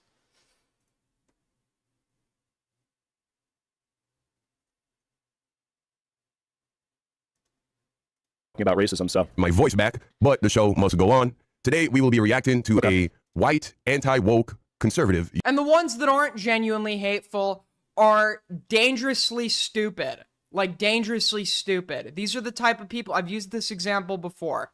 If Trump gets up onto a stage tomorrow and says, I've decided to exercise my executive authority to execute all pedophiles in America, and everyone's like, yeah, these people will be like, yeah, cheering it on, because they take it on the surface and they don't ask, okay, how is Trump determining who's a pedophile and who isn't? Because he's not saying he's going to let the courts decide. He's just saying a very blanket, vague statement. They don't ask the how, the why, the implications. It's all on the fucking surface. Because what that statement could actually mean is Trump's going to label all of his political enemies as pedophiles in line with the shit that, like, QAnon is saying, and then have them executed. I don't think that's actually going to happen, to be clear. But if it did, a lot of these fucking idiots would cheer for it if Trump phrased it like that, because they are dangerously stupid. YouTuber. He makes videos about drama, mostly, right? Yeah. So he has this video here. Holy shit, Hassan just nuked himself. We're going to be responding to this video where he's essentially making a video in response to a video that Antonio Speaks made. We all know and love Antonio over. I think the issue with blanket calling me conservative is that the issue is that people get put into categories that they truthfully don't even belong in because they have certain opinions on like a few issues, right? Like, because I think that the whole black fatigue thing comes from somewhere. It isn't just a random outrage of racism. Is it, this guy, like, has to be a fucking idiot. He doesn't, like, I don't think he realizes he's now stepped fully into, like, the fucking alt-right grift. Like, he genuinely thinks, like, you can still do this, like, conservative, plausible deniability with a video called Black Fatigue. No, you've literally joined in. This is, like, the thing. This is, like, a far-right fucking meme. You've literally joined in with them. The video is fucking called Black Fatigue. Like, what are you talking about? People feeling comfortable being racist, or because I say that Lily Tino is a transgender person who should be in jail for using the women's restroom. It's like I'm kind of just called conservative because of like only really 3 or 4 things that I kind of repeat. Yeah, no, I'm sure you're a fucking liberal, dude. Or no, I'm sure you're a... Dude, I love the centrist cope, dude. There was like somebody in Templar's Discord, I'm more of a centrist or whatever. And they're like agreeing with Trump, like Trump's administration, revoking the legal residency of a Paraguayan national for saying mean things about Charlie Kirk, not endorsing Charlie Kirk's assassination, not advocating for it, no support for violence. He just said mean things about Charlie Kirk because he didn't like him, and they revoked this guy's legal residency. Repeatedly hammer home in my videos, right? And it doesn't really matter if I'm okay with like abortion to some extent, or if I support universal healthcare to some extent, or whatever my opinions are. He's dude. Bro, the Asman skinwalking is our fucking our reasonable centrist, bro. He supports abortion, guys, not a conservative. There, you could find conservatives that support abortion. Beyond things like race or gender or sexuality, it's like they all can kind of get ignored as long as I'm, thrown into this fold of people who make this kind of content, right? So whatever. I mean, it's not a big deal. That's just kind of how it goes. And I'm sure that I've done this to other people too. I've probably called people libtards who may not even be that liberal because they have certain opinions on those 3 things. So it does go both ways, but maybe it shouldn't. Maybe it's time to go past. So what are you? Clarify. Are you a centrist? I don't know. Here, right? The video in question, he's going to be talking about black fatigue. He's going to try and defend why he makes videos about black fatigue, right? As we can see, I made, I think, one video about it. Here, he made a video. Like, it's one thing if you want to make a video about bad behavior in public. It's another thing if you want to do a video where you're, like, considering the sensitivity of it and actually breaking down this common talking point used against black people and breaking down the other factors involved that people leave out when they do this out of context isolated quantitative analysis without ever engaging in any qualitative engagement, like why the numbers are disproportionate. But that's not what you're doing. You're capitalizing on the singular statistic when statistics are not meant to be taken merely in isolation, right? You're taking the singular statistic and using it to continuously push this narrative that black people are violent, and then, like, you don't even cherry pick videos. Like, you just look at videos of them behaving poorly in public, which is a trait universal to every group, right? The behaving poorly in public art, you don't even have statistics to support. That is like cherry picking definitionally. Oh, let's see here. About a month ago, Black Fatigue it just got a lot worse. 94,000 views. It's his most popular video since that. He hasn't made a single video that has been able to get even close to that. And that is going to get into why it is these people are motivated to make these videos. But we all know that when white people talk about black. Well, I think the reality is because it's such a contentious topic, it will get more traction, right? Like that goes without saying. If you're talking about something very controversial, it just gathers more attention, right? This is like a rule of the internet. That's why people rage bait. This is why people do shock value content. That's why people clickbait, right? I mean, that's sort of stating the obvious, but Fatigue, it's racist. Yeah. We're going to explain why it is racist in this video. You're going to truly understand that. Like the reality is, I mean, you talk about Black Fatigue as well, right? Like if we go to this guy's channel and we look at the stuff that he's covering, if we're to say that, you know, he doesn't benefit from people's, you know, sort of like incentive to, or their desire to look at contentious topics, then that's just dishonest, right? Like if we're saying, oh yeah, I mean, he made a video about Black Fatigue, it was his best performing video, that's why people cover it. It's like, well, you make the same sort of stuff, right? I mean, you talk about all these same hot button issues. Dude, he did this last time. He legit he brought up this other guy's video where this guy was in the thumbnail. He had like, I think it were racist tweets in his thumbnail in a video where he was arguing against racist tweets. And he's like, it's the same thing. You're platforming these opinions. It's like, no, it's not the same thing. I bet you if we look at both these people's videos, right, they're actually like giving pushback on these things, right? Because these are things that need to be pushed back on. You are not only do you not push back on it and reaffirm said position in your video, but you do so engaging in absolutely zero qualitative analysis or trying to understand anything beyond race equals violent, let me capitalize on it. Anything beyond like, okay, is it like maybe people having more melanin in their skin isn't the reason there's more crime. Maybe there are economic factors involved. Like you could go into that, but you don't because you found the narrative to run with and you capitalized on it. As well, right? I mean, this is just the state of YouTube. So anyway, I don't know. We're going to attempt to refute Antonio's video. We're going to dismantle his arguments. Almost 600,000 subscribers, but subscribe to the channel if you're not already, of course. Yeah, man. Looks like he fell off sometime in the past. He's not pulling views like that anymore, as is the natural life cycle of all grifters. Right. Okay. So anyway, let's go ahead and listen to this video and respond to it. All right, guys. So as you've probably heard, the phrase Black Fatigue has been used a lot recently, and that's in tandem with the word fatigue being used a lot to describe people's frustration with. Make sure you get the kick logo in there. We got to make sure that's front and center. Patterns of behavior coming from certain groups that are being documented on social media. And so I think Black Fatigue being sort of the phrase that started this all has led to obviously a large conversation opening up about the issue with saying you're a grifter for talking about something that is now popular that wasn't once popular. Is that again, it just kind of extends to everything, right? It's like, are you a grifter for talking about something now that it's popular? Well, that's not. You're not like you're only comfortable making this video because this is a term you're seeing on your timeline, which is reaffirming probably what you've already been watching. That's why you feel safe coming out with a video like this. Or you genuinely somehow don't understand why it's racist. Like somehow. Which, knowing how fucking stupid Acheeto is, that actually could really be a possibility here. He thinks he can still do the conservative plausible deniability. I said DEI higher. I didn't say the N-word. While doing a video called Black Fatigue. Like, no, you fully stepped in now to the far right. Like, and you just don't fucking realize it. I don't think so. I mean, a lot of people don't know about. He literally said that if you want to get into the reasons, it's going to lead to a conversation about genetics. No, it isn't. It would only turn into a conversation about genetics if somebody tried to make that repeatedly disproven claim and you just refute it, right? That's the only way it would go down there. To find explanations to this issue, and the explanations are multifaceted, right? To find explanations to this, it is explained by social and economic circumstance. Something, or they're not interested in something until it gets popular, right? So I don't know. I mean, it just seems like current state of the word grifter has kind of lost all meaning. Everybody's a grifter, control affairs and stuff like that. And a lot of people agree that Black Fatigue is real and there are reasons for it, but a lot of people disagree with Black Fatigue being real and the fact that people are even saying Black Fatigue is a bigger problem than the so-called issues with Black people. So I don't know. But anyway, I saw this. Okay, first let us go ahead and define Black Fatigue because he's asking, Black people through historical policy and social treatment were hindered to have any form of upward mobility, education deprived. At other points, basic human rights deprived, practices like redlining, then, it was hard to get money, and then practices like redlining group everybody in together, and then at this point, social services do not adequately protect or have involvement in these communities, services like the police, right? So when you see things that come about in impoverished communities, right, like robbery, et cetera, groups form, like gangs, right, for the means of protection, and then rival gangs form, and then they get a hold of guns, and then you have like gang violence, and then kids born into that environment are more likely to be recruited by said gangs. There are various social explanations and historical explanations as to why crime is prominent within this given community.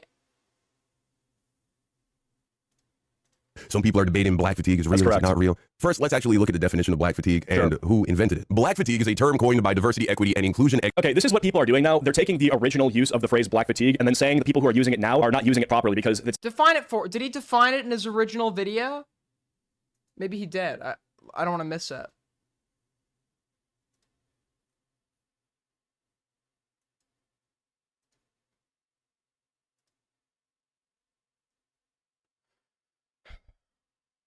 Oh, CV is here. I'm sure she has a nice balanced take on all of this.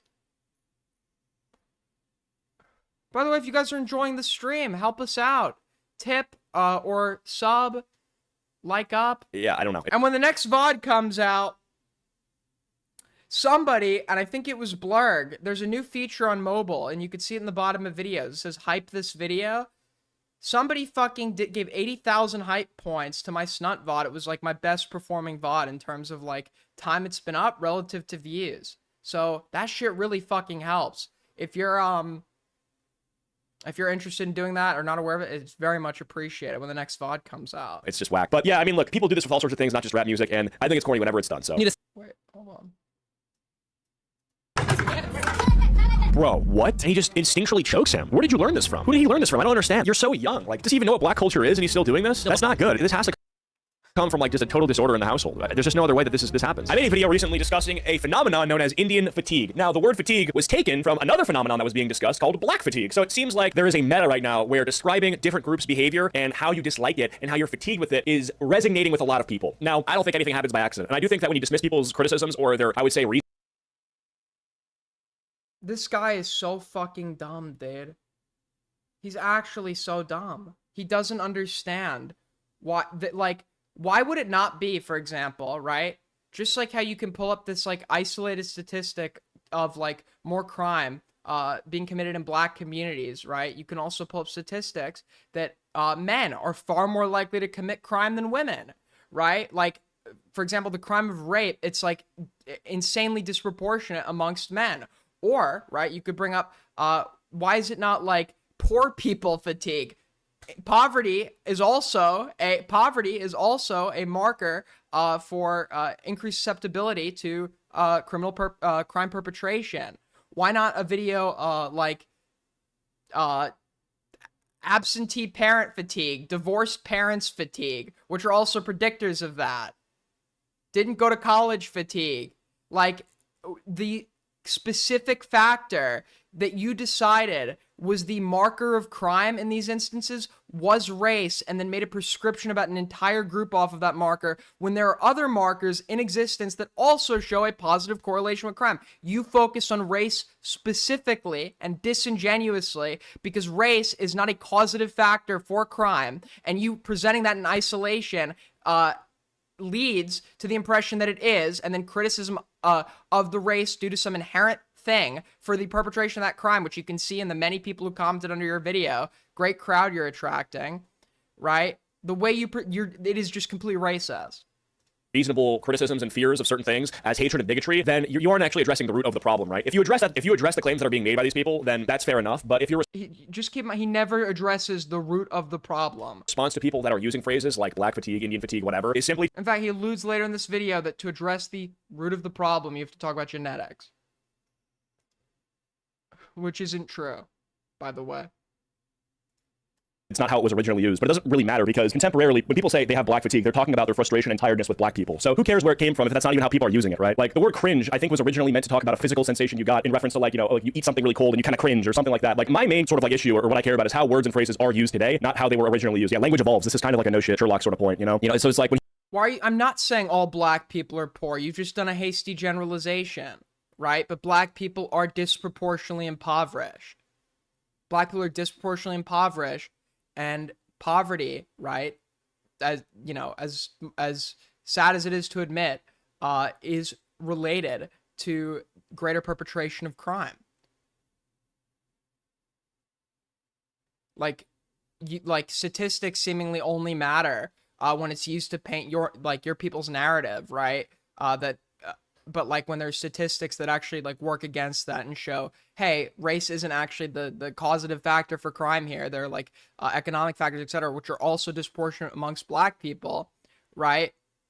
Like all of a sudden you're doing like you're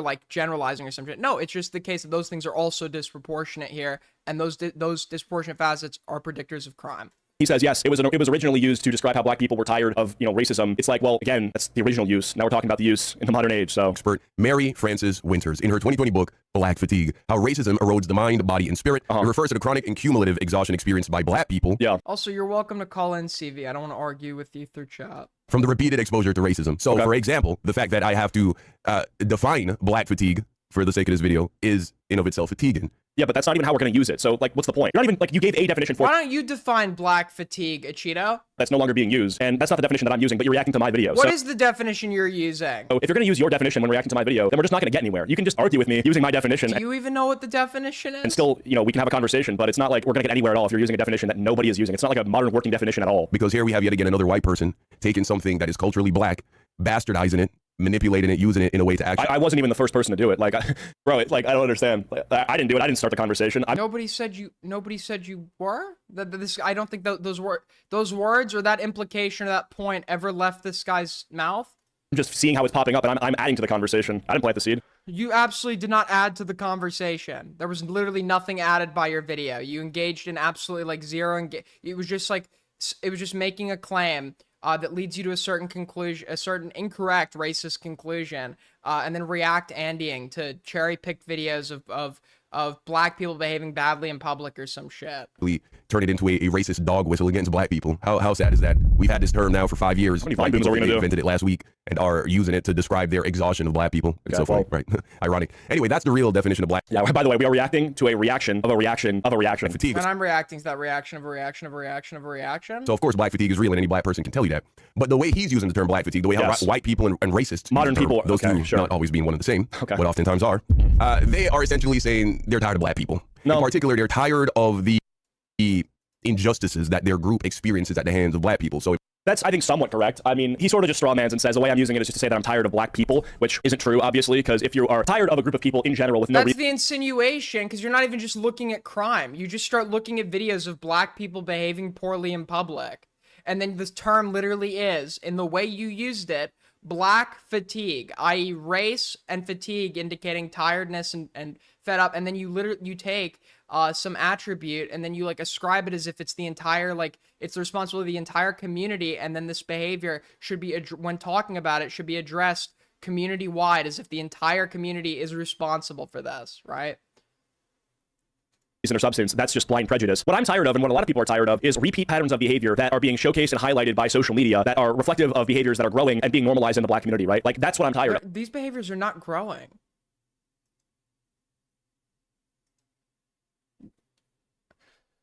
These, what?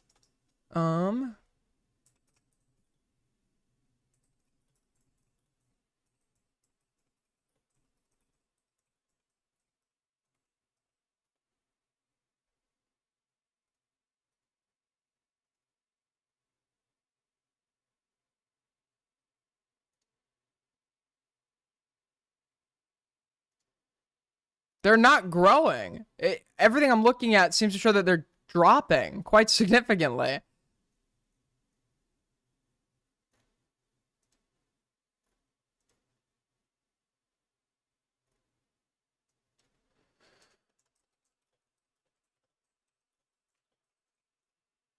Hold on.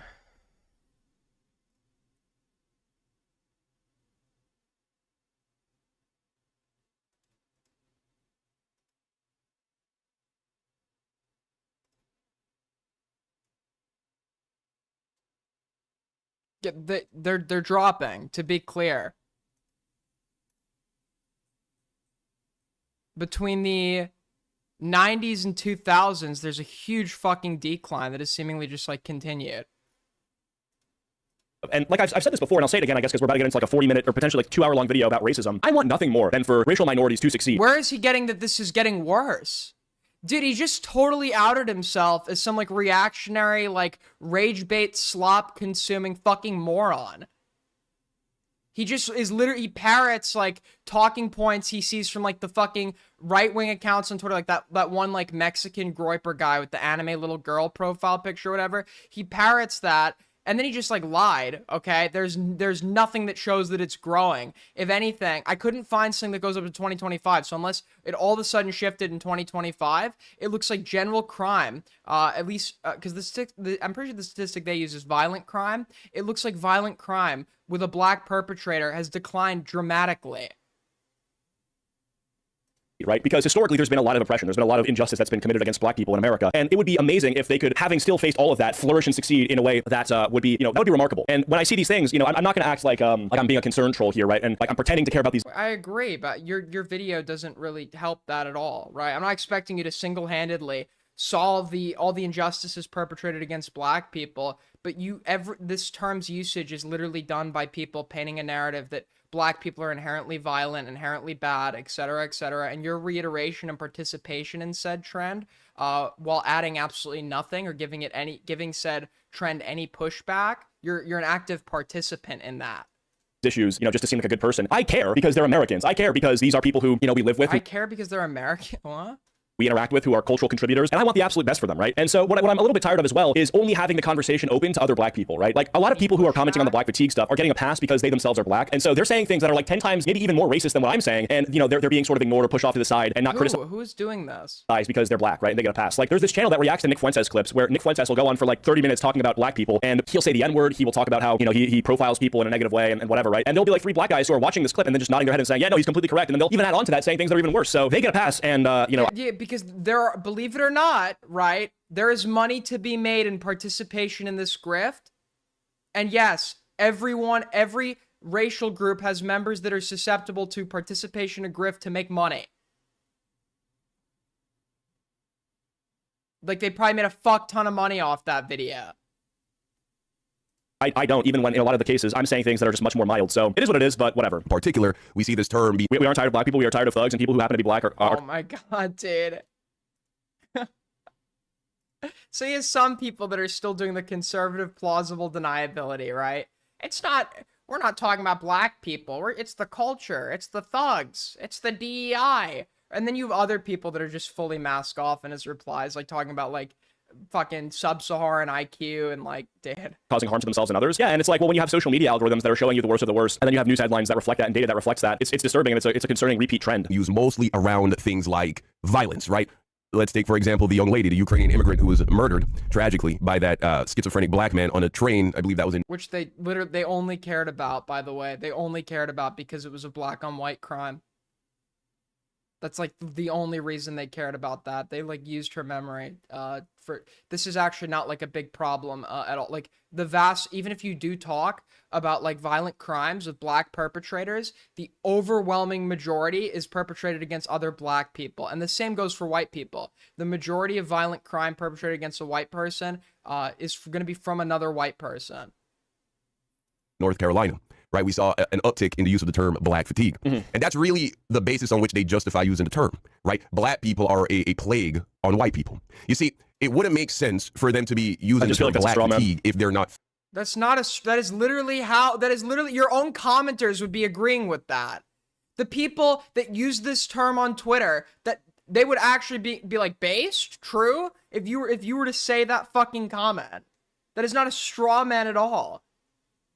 Now, you could talk about this overall concept, right, without that being your point, but you specifically chose to invoke the trending term that is used by and created by and reiterated by people who are doing so because of that very belief.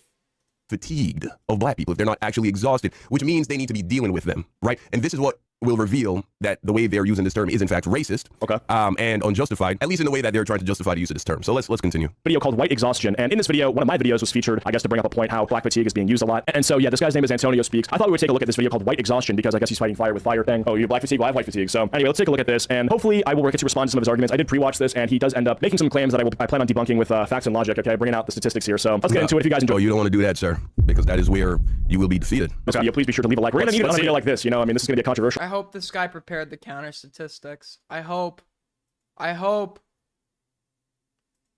one. We're going into battle right now, so I need all the help I can get. Show some love, and yeah, let's get into it. These teens are charged with conspiracy to commit a mass Columbine-style school shooting. I'm curious to get into the statistics argument. He said I'll be defeated there. I'm curious, man. Let's take a look. So I'm assuming what he'll do first, by the way, is that he'll criticize me for skipping ahead and not letting him play out the entire clip of the news segment where the two 8th grade white kids were planning a school shooting, because I just summarized it. He's gonna say, well, why didn't you let the clip play? Well, I just summarized it. I assume, skip ahead, because the first section of this video is him cherry picking headlines in order to, sort of say that white people are violent, when unfortunately we have to look at not the raw numbers, but the per capita, the likelihood of a person from a certain race doing certain crimes. And if you look at the obviously very commonly referenced 1350 statistic that says despite making up 13% of the population, black people are responsible for 50% of violent crimes, the issue is that there is a obvious discrepancy between the size of the group and the likelihood for them to commit violent crime, right? And so even if you Okay, so he wants to make a per capita argument here. We're going to get to that in a second, but notice how immediately the video he's reacting to is 8 minutes long. Notice how immediately, as soon as he sees instances of white people being evil, right? The white people shooting up innocent children in schools, he's like, oh, let's go ahead and skip this. I knew that's what he was going to do. Like, the reality is, we can summarize things without letting a 2-minute clip of the news segment play out. The whole caption summarizes it. 8th graders charged with planning a mass school shooting, right? Like, this is a headline based on two 8th grade aged. Well, did you do this? Wait, did he do the same thing? Maybe he did.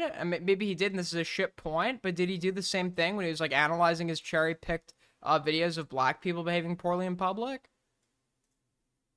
White kids who were planning something, it never happened. The argument that is to be made from this is that, yeah, white people do violence just like black people do. And the argument is the one that I summarized and end up rebuttaling. So I'm not trying to avoid it, right? And trust me, if I was, the age that I am now when the George Floyd stuff happened, I would have definitely covered that. I mean, how old was I? It was like 2020, so 5 years ago I would have been 16 or 17 or 15. I don't even know, but the point still stands, right? Let's skip this. He's cherry picking. Well, sir, he's not cherry picking, actually. The data shows us that when it comes to mass shootings involving victims that are confined to schools, K through 12, over 80% of the people who commit the shootings are white. That's correct. Yeah, no, I mean, this is true. White people are overrepresented in school shootings, even adjusting per capita. The thing that I was arguing, though, is against the violence in general, right? Because school shootings, while white people do them more often, even relative for population size than black people do, it is still a category of violence. And when you open up the violence, we're removing different categories of it, and we just umbrella it as violence in general, then the numbers start to even out in my favor. This is just a fact. Now, white people. But why would you ever do a generalization like that if you're doing a serious analysis of crime? If you're trying to make arguments that there's something inherent to the, et cetera, like robbery is going to be like very different than rape or serial homicide or like you would only, like, the only people that would just want to be like, let's just keep it as vague as possible, are people who just don't want to engage with like any sort of serious conversation or analysis about crime. It's just he's already like decided on his point based on Twitter rage bait and is just reaffirming it. Make up 60% of the population, yet you commit 80% of the school shootings that result in the deaths of 4 or more people. That is the specific demographic. Well, what ends up happening more, general homicide or school shootings? But with that statistic alone, I think we now have a justification for the idea of white exhaustion or white. Well, let's actually, let's. I mean, I have ChatGPT here, so maybe you can criticize me for using AI. It's the easiest and most succinct way to get data. So let's see. No, it's not. What is responsible for more deaths each year in America? Homicide or school shootings? Let's take. Wait, he does.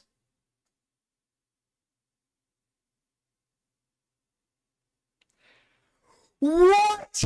Dude, that is like me asking, what is responsible for more deaths in the US every year? Murder with a hammer or murder in general? What? Is this guy a fucking idiot? Are you serious, dude?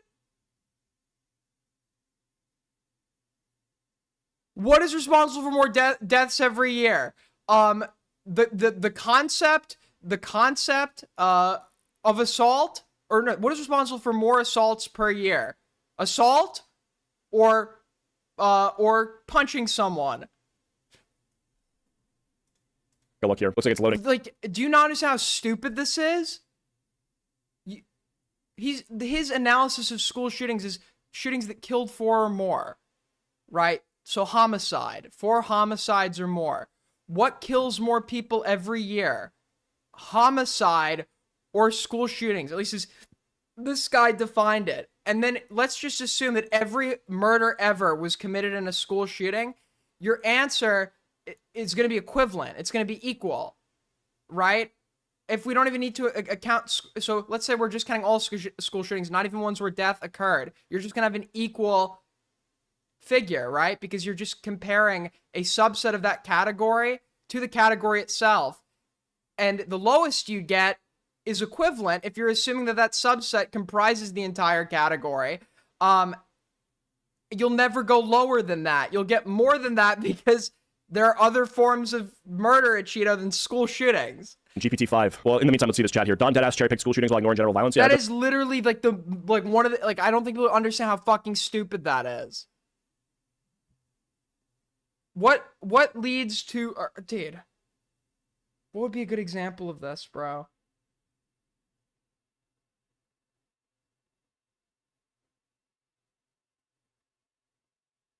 What is responsible for transporting more people per year? Driving by a car or all methods of transportation combined, including driving by a car, flying on planes, etc. That's what I'm saying here. So annual homicide deaths are roughly 20,000 per year. Annual school shooting deaths are typically 20 to 50 deaths per year. So yeah, that's sort of a little bit, you know, they're a bit off, right? And if we look at the homicide rates, yeah, you kind of get where I'm going with this. We're about 20 to 50 versus 20,000. Fatigue, why is it, Acheeto, if you ever respond to this video, why is it that white young men are responsible for over 80% of mass shootings where the victims are children? What is the justification for that?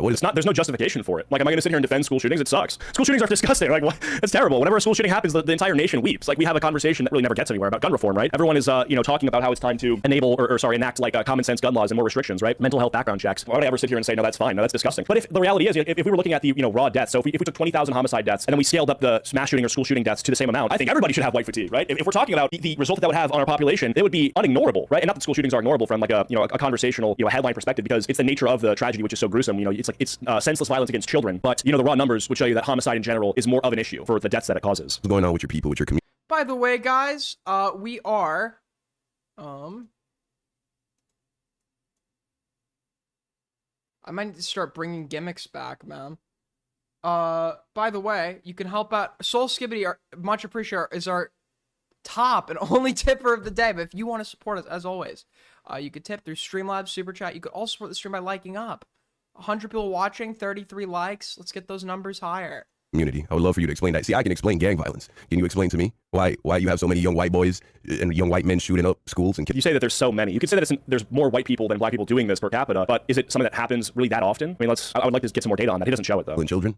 I wonder. Say white people commit more crime than black people. It's like, well, yeah, because there's more white people in the U.S. The issue is the likelihood. You are more likely to be the victim. Why is it? Because we're reacting to Acheeto. React to this guy. React to Acheeto. Of violent crime by a black person, right? And so I think that's false. If you're white, statistically, you are more likely to be the victim of a violent crime by a white person. Estimated offender. Yes. Race and homicides of white victims. Long-term average. White victims killed by black offenders. White victims killed by Hispanic other offenders. White victims killed by white offenders. Well, let's screenshot this and let's see where this is from and if it's correct. Drag this into ChatGPT real quick. It only shows who kills white victims. And this is just correct. Is it? Dude, is he using ChatGPT as like his frame of reference for everything? ChatGPT gets shit wildly wrong, by the way. It's not like a Wikipedia argument where like, oh, it's a good launching ground to then go and further verify. It's like ChatGPT just gets shit wildly wrong and will link you something that it summarizes completely incorrectly for you all the fucking time. 5 from Orpheus. Thank you so much. L racism. 2 from Toki. Get a job, little bro. This is my job. White people make up 58% of the population and tend to live near other white people. 10 from Will. Stop crying. I'm not, Will, but thank you so much for the 10. White offenders will naturally 5 from JPM. I like to help out unknown up and coming. So fucking true. Dominate that statistic. And then it says for black victims, over 85 to 90% are killed by black offenders because the most violent crime is local and interracial. This graphic. So using only this graphic to make racial generalizations is misleading. Okay. Yeah. Again, I mean, is this again the per capita thing? Like, so it's 18% is okay. Well, Hispanics, 15%, 82%. That's still an overrepresentation, right? I mean, it just depends where you live, then, right? In fact, according to the statistics that the government has for us, 80% I don't know this is wrong, white victims at the hands of violent crimes and murder are victimized by white men. So you're already lying. You're already wrong. And so you see why now this whole black fatigue shtick that you got is racist? Because if the argument is we have black fatigue because black people are hurting us, black people are killing us, well then you should have 4 times or 5 times the white fatigue for your own men, for your own people. I wonder if you'll respond to this video. No, I'm here. I'm trying to get down to the actual data here. I'm doing this on the fly because I'm live, but I'm trying to get into this, right? But the issue is what I'm saying is that he's not actually. He's in fact not trying to get into this. This just doesn't match up with the $2 from Soul Skibbity. You are no better than a street performer. So true. I'm gonna actually start having a tin can that says tips on it. Buddy, please, dude. I've degraded myself to that extent. 1350 stat, right? Because 13% of the population for 50% of homicide offenders. It doesn't. I'm trying to understand how, if that is true, then how could this also be true? Maybe I'm just being an idiot right now. Let's try to get into it. Take a look in his description for sources. Yeah, sure, we can do that. He doesn't have any. Unlucky. Oh, okay. So I understand it now. So the 1350 statistic is correct, right? But 13% of the population is black, right? And they're responsible for 50% of homicide offenders. But a lot of the people they kill aren't white. Simultaneously, the reasoning for that is because there are white neighborhoods and black neighborhoods, right? This doesn't really show you that black people are less violent toward white people than black people. Well, wait. That's not.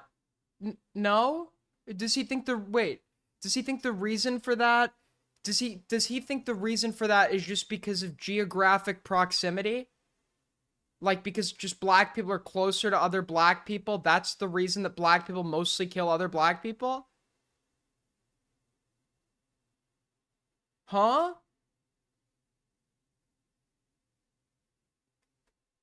Because if there was more interracial, like, combined living... No, there are historical and social circumstances that have contributed to the rise of things like gangs within these communities. Then we'd have to see how the data would play out. Are victimized by white men. Hold on, I just want to read this. What's his fuck? Who started the Crips? Stanley, like, Tucci Williams or some shit?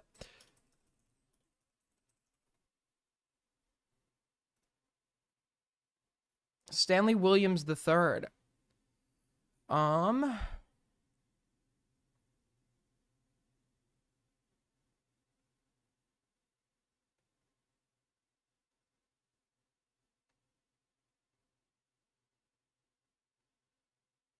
Yeah, so the Crips, the Bloods formed as a response to the Crips, or as a challenger to the Crips, but originally in Los Angeles, the Crips had formed, and as I said before, a lot of this was due to the lack of equal and proportionate social services, and in some case, actively aggressive social services like law enforcement, because this formed in Los Angeles, where you had the LAPD, which at that point in time was like one of, if not the most corrupt police force in the country. You had regular, like, brutalization of people, specifically black, repeatedly, failure to represent or respond to these communities, failure to take crimes perpetrated against them seriously.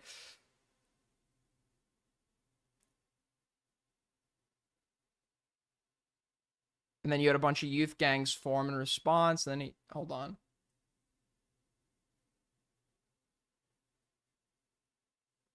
Yeah, so the Crips was originally created to act as a neighborhood watch, because you had all these, like, neighboring small gangs.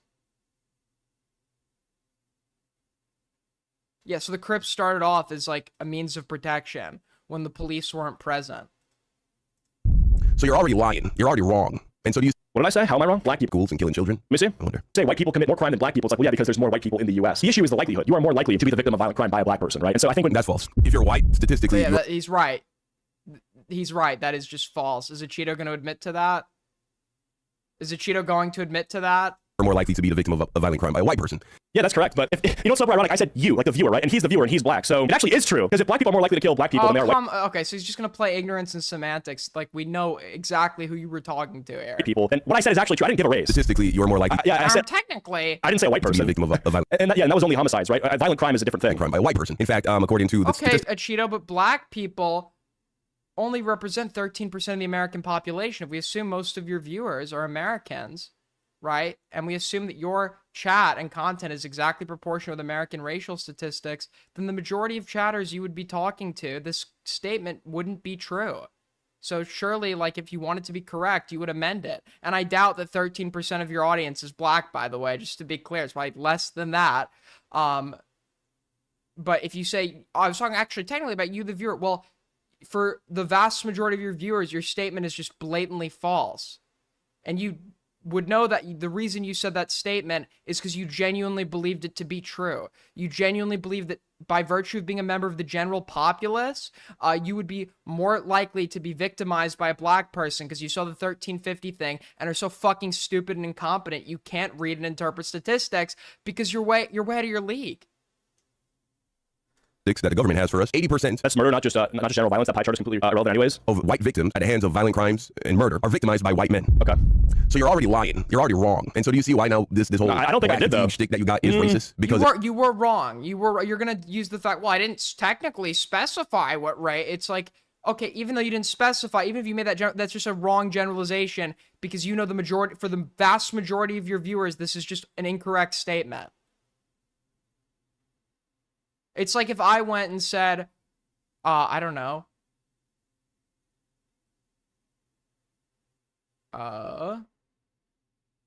If you're going to die if you get skin cancer, right? The vast majority of you get skin cancer aren't going to die, but I could find one person in my chat. I could find like one person in my chat, right, that might get skin cancer and actually die from it because they like do some Bob Marley shit and refuse to get it treated, right? Even though it would be maybe correct for that specific chatter, I chose to generalize it and state it as a blanket statement to an audience where it would be mostly incorrect when applied to. The statement would then just be wrong. And he can't even fucking concede on this.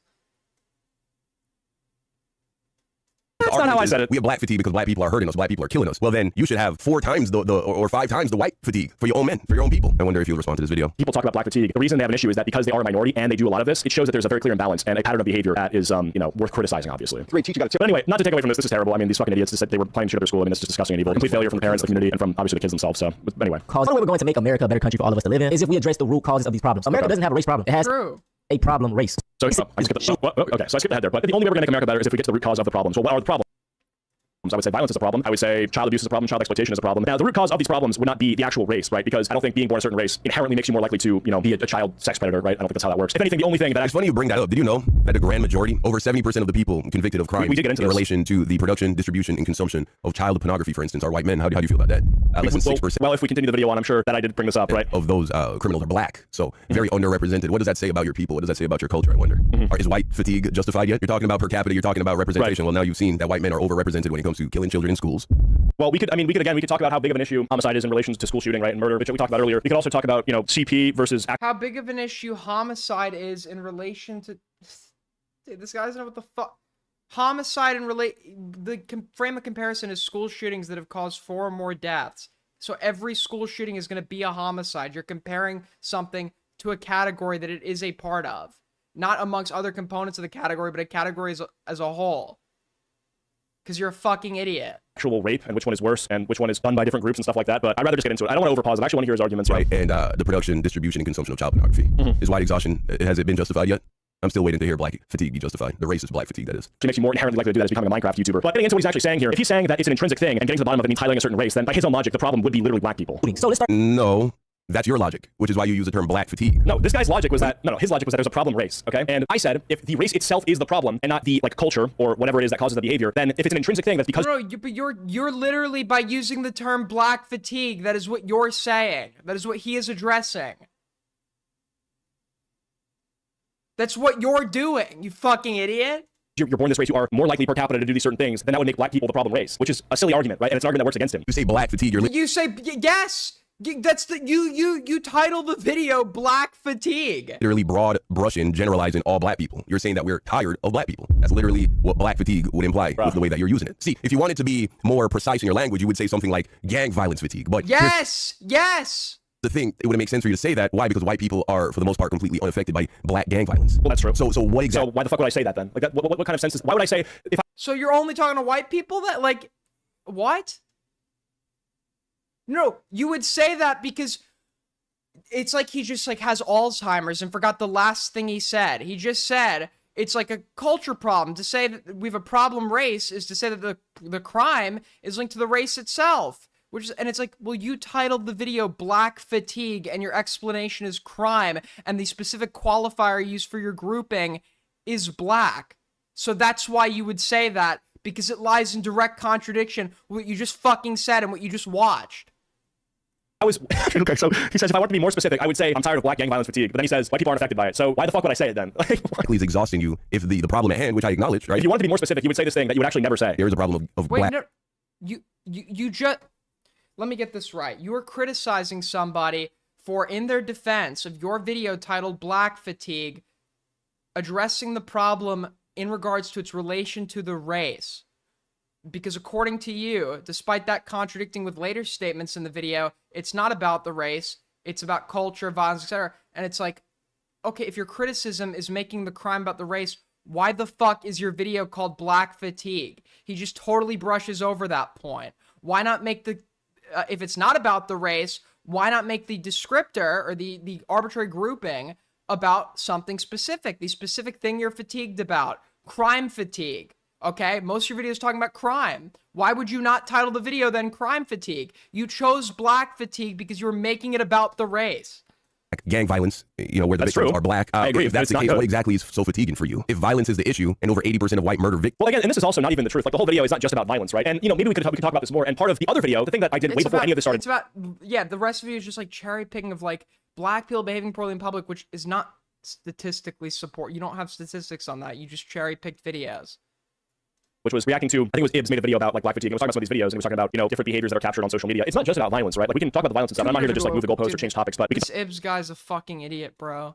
talk about violence, but that's not the only thing, right? There's a lot of other issues that play into why people are so frustrated. And a lot of the cultural stuff is the stuff that upsets black people the most, right? Like, you know, the reason that if you are talking about like the prevalence of, you know, glorifying violence, you know, glorifying sex out of wedlock and sort of just like hookup culture, twerking, all that sort of shit, right? Like that's not violence. That's just like a cultural prevalence of certain behaviors. And the people who, because they're black, are, you know, sort of expected to, you know, agree with this or like it or... For a good portion of the video, you repeatedly focused on 1350.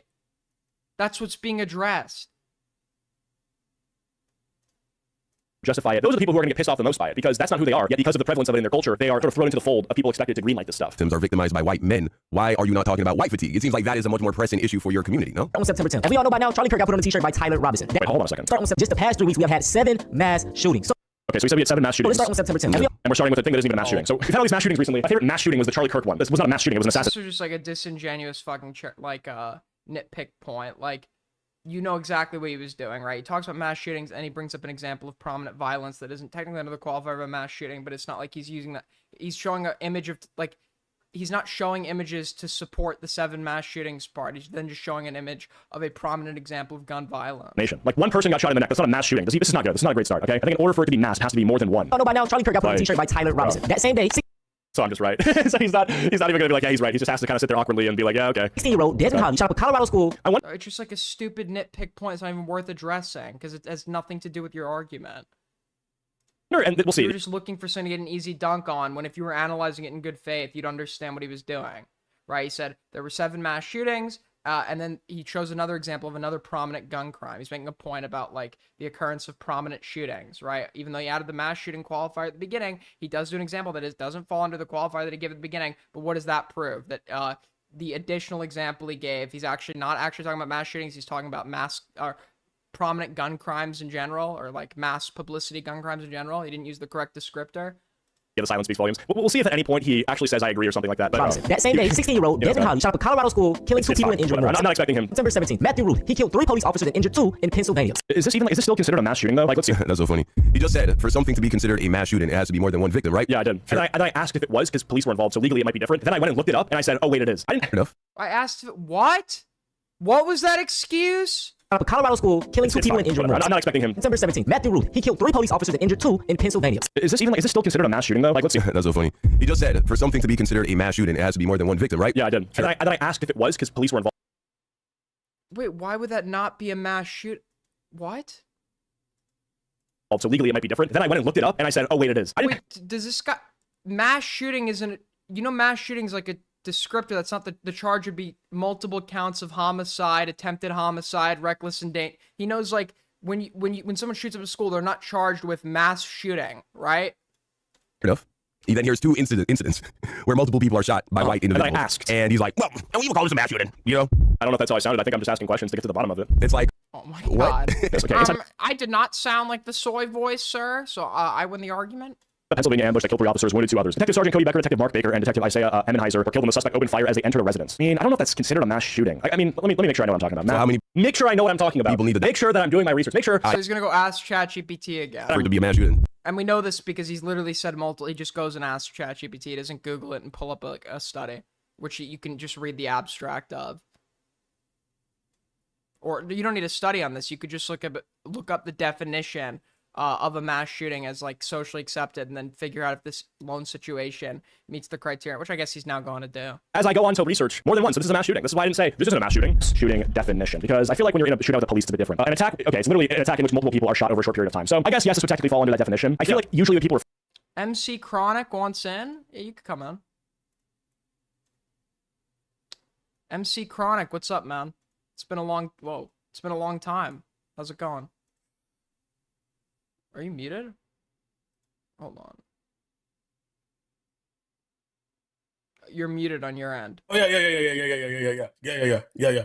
What's up, man? Oh yeah. Well, first off, I want to say I'm sorry for not joining in the live calls as I usually am, because I'm in college now, and yeah. No worries. So What are you that's one majoring thing. Music. Yeah. Cool. I hope that's going well for you. Oh, You good? uh-huh. Everything all right? Okay, I'm fine. Yeah. I had ice in my mouth. Oh yeah. So I was looking at your stream today, homie, and it's on Acheeto type mess, and is he being serious? Is he being? Yeah, he's being serious.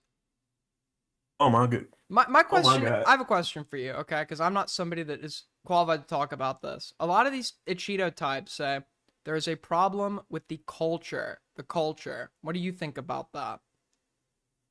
Well, my personal opinion about the culture. Well, I think it finds on like what they mean by culture. You know, that's because there's a lot of black people as a race. Because when people think about black people, they usually think about black Americans or black people from America. But really, we are a race of people, right? Yeah. Let's say he's just talking about black Americans. Yeah, he's talking about black Americans when he says that. Okay, but what subcategory? Because there's a lot of black American subcategories. You have black American subcategories in like up north and like, you know, Chicago and New York. You got Southern black subcategories. You got California subcategories. So I don't understand which culture, because not a lot of cultures are the same. For example, homie, I live in Georgia, and there's a difference between like somebody from Georgia, you know, versus somebody from like New York, or like somebody from Chicago, or somebody from LA and places like that. So I think, so I can't really have nothing to say on black culture, because I don't know what, I know what black people have that white people don't, but at the same time, I don't know what like other type of black people is he talking about. Could he be talking about hood culture? Because that's what they typically talk about. Like they refer to like rap music and stuff. Yeah, homie, that rap music argument is so crap, because there's a lot of rap music. I don't think rap music inherently makes that person hoodish. I don't think that's like the case here. When they be using the rap music argument, homie, do you know how many times I listen to rap music and I still act the same? Like real talk, like bro, like it's funny to me, because like there's so much like things that's not like what's the word? There's so many things that's not like similar. Like I forgot what I was talking about. Well, my guess would be that like rap music that does talk about violence and stuff, that's not what like causes the violence. That's like a response or expression of like violence that's already like existing. Like rap music isn't causing people to commit crime, but rap music produced in areas where crime is prominent is going to talk about crime and stuff. Like that would be my guess. Right. Yeah. You're 100% right. Like, bro, like rap music does not talk about the crime, bro. Like, I mean, rap music does talk about crime, but like it's not like in feeding into the crime. They talking about the crime that's happening around them. Like, bro, for example, like when King Von died, I didn't give a fuck, because King Von was a serial killer. Yep. So I never gave a fuck about King Von. That boy killed millions of people, but not millions, but you know what I mean. Yeah, I know. But he done kill everybody, homie. Some of these people, like, there's like a difference between like gangster rap, like, and like reality rap. Because back in the 80s and 90s, people called themselves reality rap instead of gangster rap, because gangster rap means that you're a gangster and you're rapping. So, but most of these people out here ain't gangsters. I think a real gangster rapper is King Von, because you know he done killed people. And a real gangster rapper is TK, and he killed people. Well, and even with King Von, like everybody was saying like the shit he did was bad. All of his friends, all of his like it's not like people were like celebrating that this guy is like killed like several people. Like everybody was coming. I think I saw like Charleston White and some other people. They were like all saying like he was like a demon for what he did and shit. He is a demon. I won't have to agree with them on that. He is a demon. I can vouch, because I remember when I was living in Chicago, I mean, I saw like a lot of, you know, like murals about Kane Vaughn. Kane Vaughn done killed like people. As a matter of fact, homie, King Vaughn has actually posted on his Twitter when he was still alive, and he said he killed somebody who was a bystander, and he don't have no regrets. So I understand why people have King Vaughn the way he does. Mm-hmm. People view King Vaughn at the same level as Jeffrey Dahmer and them. I understand why people still view him like that. Mm-hmm. But like we were saying, yeah, there's a difference between gangster rap and a rap people are talking about nowadays. There's a difference. Yeah, I think what Acheeto is trying to make is that he's trying to make that's all we listen to. Like that's all we do. And that's what causes it or whatever. It's a dumb argument. Yeah. All right, well, listen, man. I love hearing from you, having you back, and feel free to call in if you ever. Thanks for having me back. Good luck with your school having me back. Good luck with your school trip. Take care. Thanks, bro. All right, bro. For anyone, it doesn't involve like police shootouts, but I can't fix the sun, by the way. The sun is glaring. I can't do anything about that. Sorry, Chris. I mean, this is still terrible, but yeah. Anyway, I mean, if we want to talk, dude, I thought MC Chronic died. Actually, I thought about him the other day. I'm like, where the fuck has that guy been? about who has more violent encounters with the police, though. Oh boy. No. Matthew Roof. Yeah, okay, so why is it that black people have Thought we had another G situation on our hand. We still have not heard word from G. G might actually be dead. violent encounters with the police? Well, it's because black people are being over-policed. And there's a very easy way to prove this to you. What do I why are they being over-policed? mean by that? Well, let me help you first understand. Listen, at the end of the day, right, I don't want to get too hung up on this point because it was more of like a throwaway sort of thing, but I'll let him, concept of being I'll let him cook. over-policed. Also, this will simultaneously debunk the argument you're making that uses arrest data to assert which community commits more crime. Let's say you have two stores, right? You have All right, well, this is an hour. Let's get into this Templar call, I guess.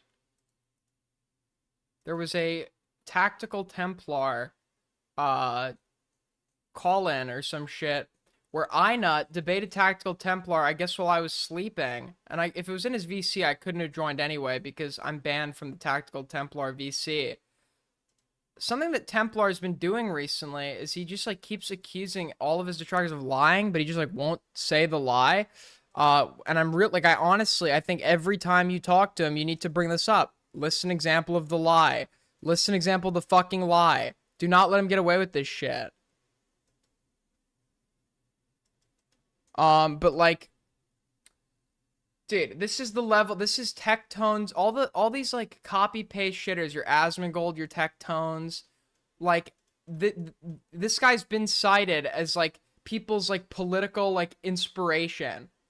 He does not know what the 3 branches of the fucking US government are. This is like 3rd grade like politics shit. He thinks the 3 branches of government are the House, the Senate, and the executive.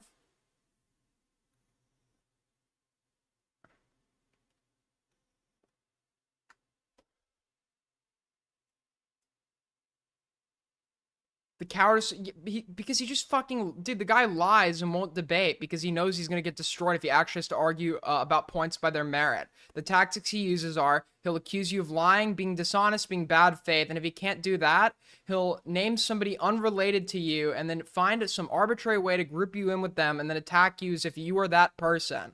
So, you know, I found... Tactical Templar did some videos he was deleting, and Blurg showed me the transcript of one of his videos where he's talking about Charlie Kirk, and he says, "You were a coward. You have a mutant head. You were attention-starved. I bet that you probably jacked off to your own episode of South Park." This was actually pretty recently before Charlie Kirk died.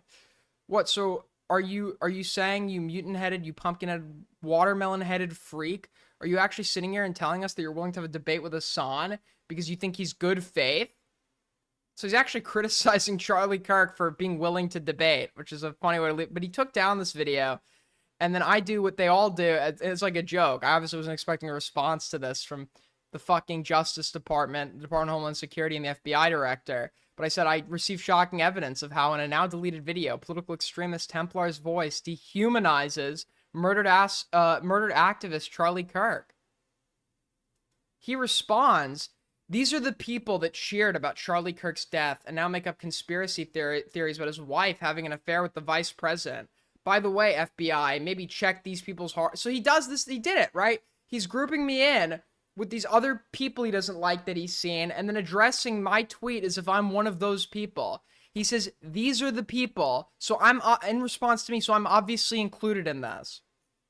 When did I ever do this? You were just lying again. Nobody said you specifically. He didn't need to say me specifically. In direct response to me, you said these are the people, right? You are assigning me as a member of this group doing X or Y thing, and that would only be fair if I was doing X or Y thing, which I am not.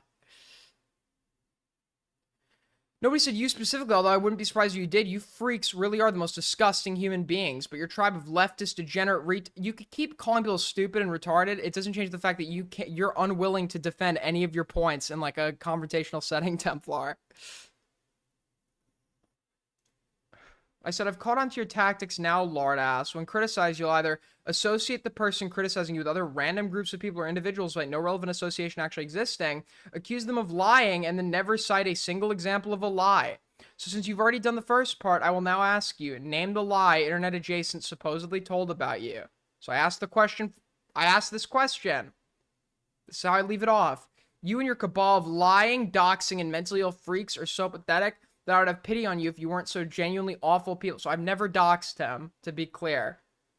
Me nor anyone I've ever associated with or known has doxed you, so you just lied again and did the very thing I just called you out for in point one, moron.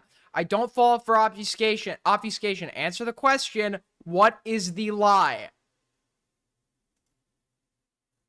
No response, except this guy's like, Reddit. These people are obsessed with Reddit for some reason. It's a shit site. Why are you so obsessed with fucking Reddit?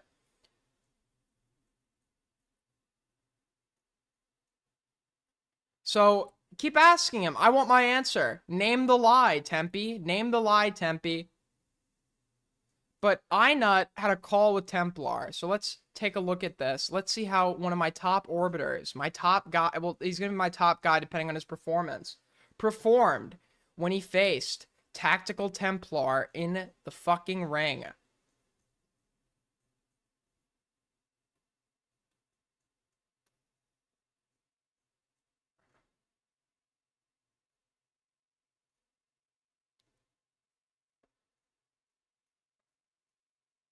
Where's the video? I feel like I just had it.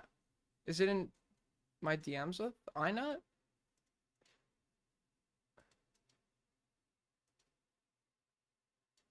Did he upload the cut I think he had a cut version that he uploaded. Here it is, yeah. Alright, what's going on, guys? Quick little intro here. This is a compilation of two calls. One being a call I had last night with Tactical Templar's mods in his server. Funny little bit, these guys are really chill. They clearly are not as unhinged as Tactical Templar is. So don't give them any hate. Really cool dudes. I think they're, you know, just kind of misguided on what Templar stands for, and I think they just find him funny. So that's a crime in and of itself. This guy's never made a funny joke. I've yet to see it. He, first of all, never really does joke. It's just a lot of whining. And when he does joke, it just like completely falls flat.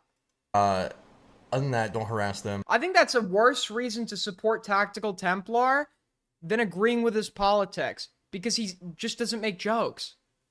Really cool guys. The second part is actually a call I got with Tactical Templar where he in fact runs, as always. So yeah, sit back, enjoy it. It's a little longer video, not much going on in the background. I'm not putting fucking gameplay up because I'm lazy, and the gameplay I do have is for another video I'm working on, so I don't want to reuse shit. Anyways, enjoy. Bye-bye.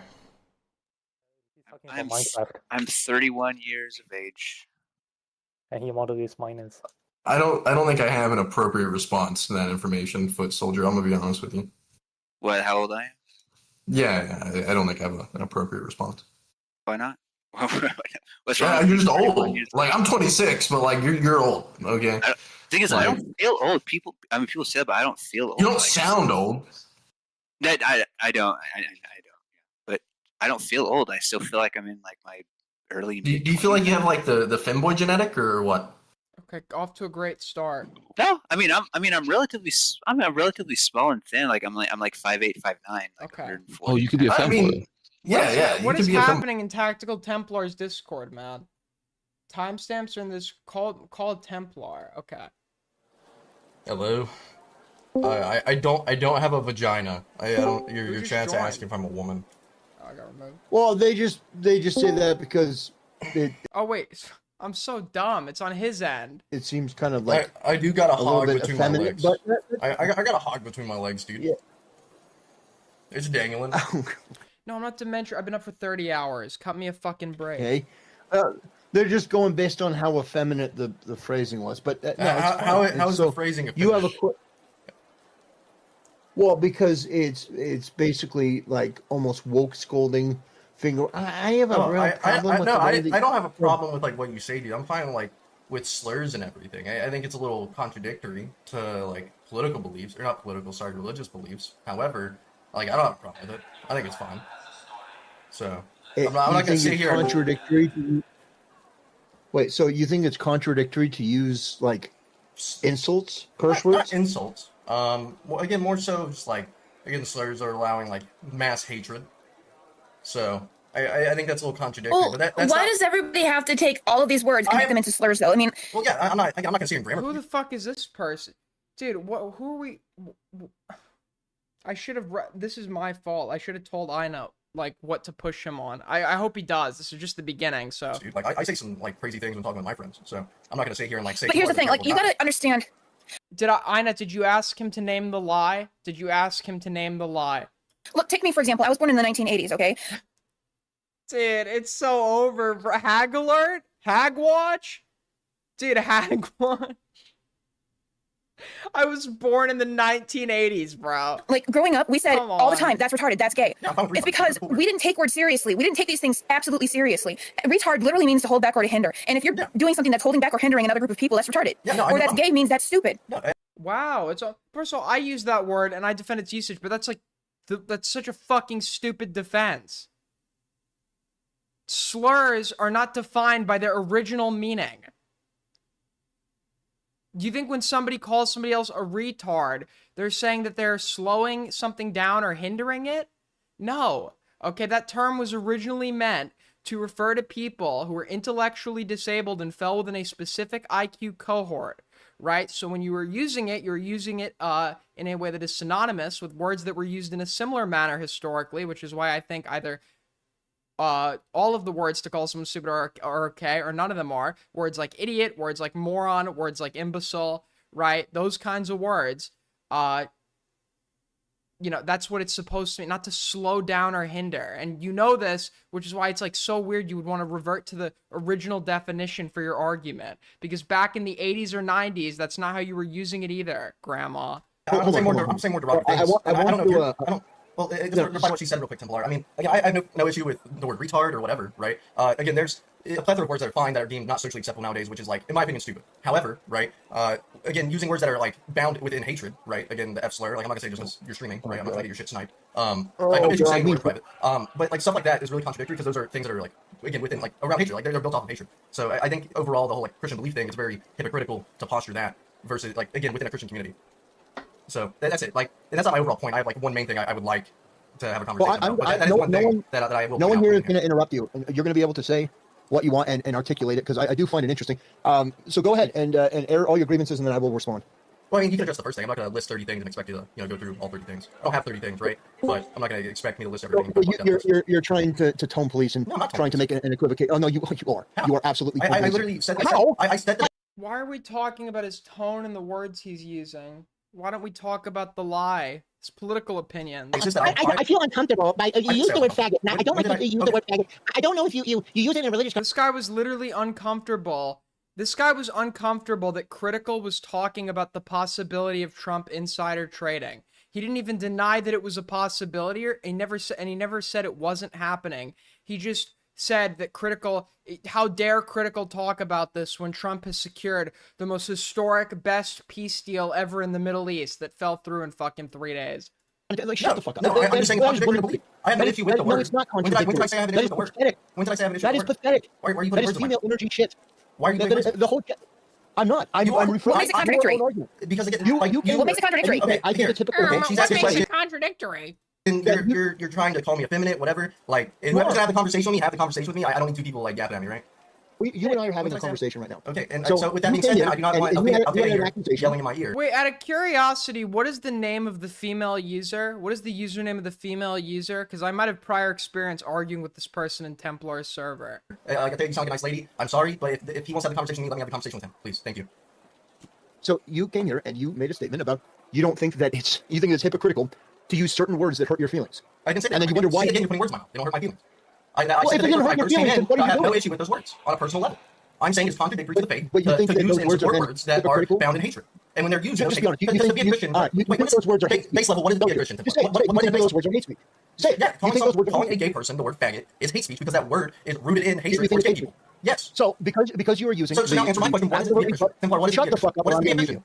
What is it to be a Christian? Shut up, or be quiet, or I'm going to mute you. I'm explaining this. You don't just get to filibuster. You asked a question, I'm answering it. Okay, answer So you wanted to know why that I was saying that you were effeminate, because this is typical female language. This is what I talk about all the time on my channel. People trying to tone police, which is what you're So doing. now he's gonna go on some long monologue about some sub point, right? He's not gonna address the main substance, where there's a contradiction between his Christian persona that he uses as a defense mechanism against the haters, where I made the haters listen to Bible verses, etc., etc. There's a contradiction between that and the other side of his persona, where he uses certain language, advocates for his enemies to be put in work camps, etc., etc. By trying to come up with this convoluted, ridiculous argument that somehow it is against my Christian beliefs to use certain words in a way that makes you feel uncomfortable. All Thea Rain. Oh my god, dude. Reject your entire premise. It is not against the Christian faith. Do I have to show what Jesus called the Pharisees? And the vitriol that he used against them? So again, I guess again, I'll ask the question. What is to be a Christian? A fundamental belief in Jesus Christ, that he is your Lord and Savior. And to strive to be more Christ-like, correct? Well, as a Christian, we you will strive never every be day to be Christ. more Christ-like, correct? We will never be But Christ. you, yes, to be Christ-like. You should strive to be like Christ. Yes or no? Sure. Right? Yeah. So again, coming down to it, if you are using words that are demeaning people and not inherently there to help support them, guide them towards the faith, then how is that being Christ-like? If I go up to all these gay people and call them, let me finish my statement. Let me finish my statement. Yeah, I am a Christian. I stated that within my dealings with you. That I am also a Protestant belief, and from what I've been told, you are also a Protestant belief. I don't know. Again, non-denominational. Okay, which is a Protestant belief. So you're not non-denominational. Yeah. Well, Templar talks about non-denominational people all the fucking time, and he can't answer a clear question as to what sect he belongs to. Has he ever actually stated what sect of Christianity belongs, what denomination, he belongs to? I've heard this before from him. I think he's degraded Protestants. I think he's degraded people who are non-denominational. He uses Catholic aesthetics, but he doesn't like the notion of praying to saints, but identifies the most with orthodoxy. What is this guy? I would say I go all the services I've been to is a mixture of all different Protestant beliefs, whether it's Baptist, Methodist, whatever, right? Just because I move around a lot, so it's hard to have a consistent church, right? So again, again, you strive to be more Christ-like. If you are using words that are going to push people away and push them away from Scripture, if they see all Christians as this guy that's going to sit here and be mean to them, I get it, they're soft, right? But is that the way that Christ would guide these people to welcome him into their life? Yes or no? Yes. That is not how So you're from a non-denominational church. Have you read the Bible? Yeah. You have? Yeah. And so when Jesus would talk to the Pharisees, and he would use the parables, and he would call them a den of vipers and serpents, and when he would say things to them that are not from your Hallmark card version of Christianity, did you ever realize that, or was that just something that you overlooked and glossed over? What did Jesus say to the Pharisees? What did Jesus say?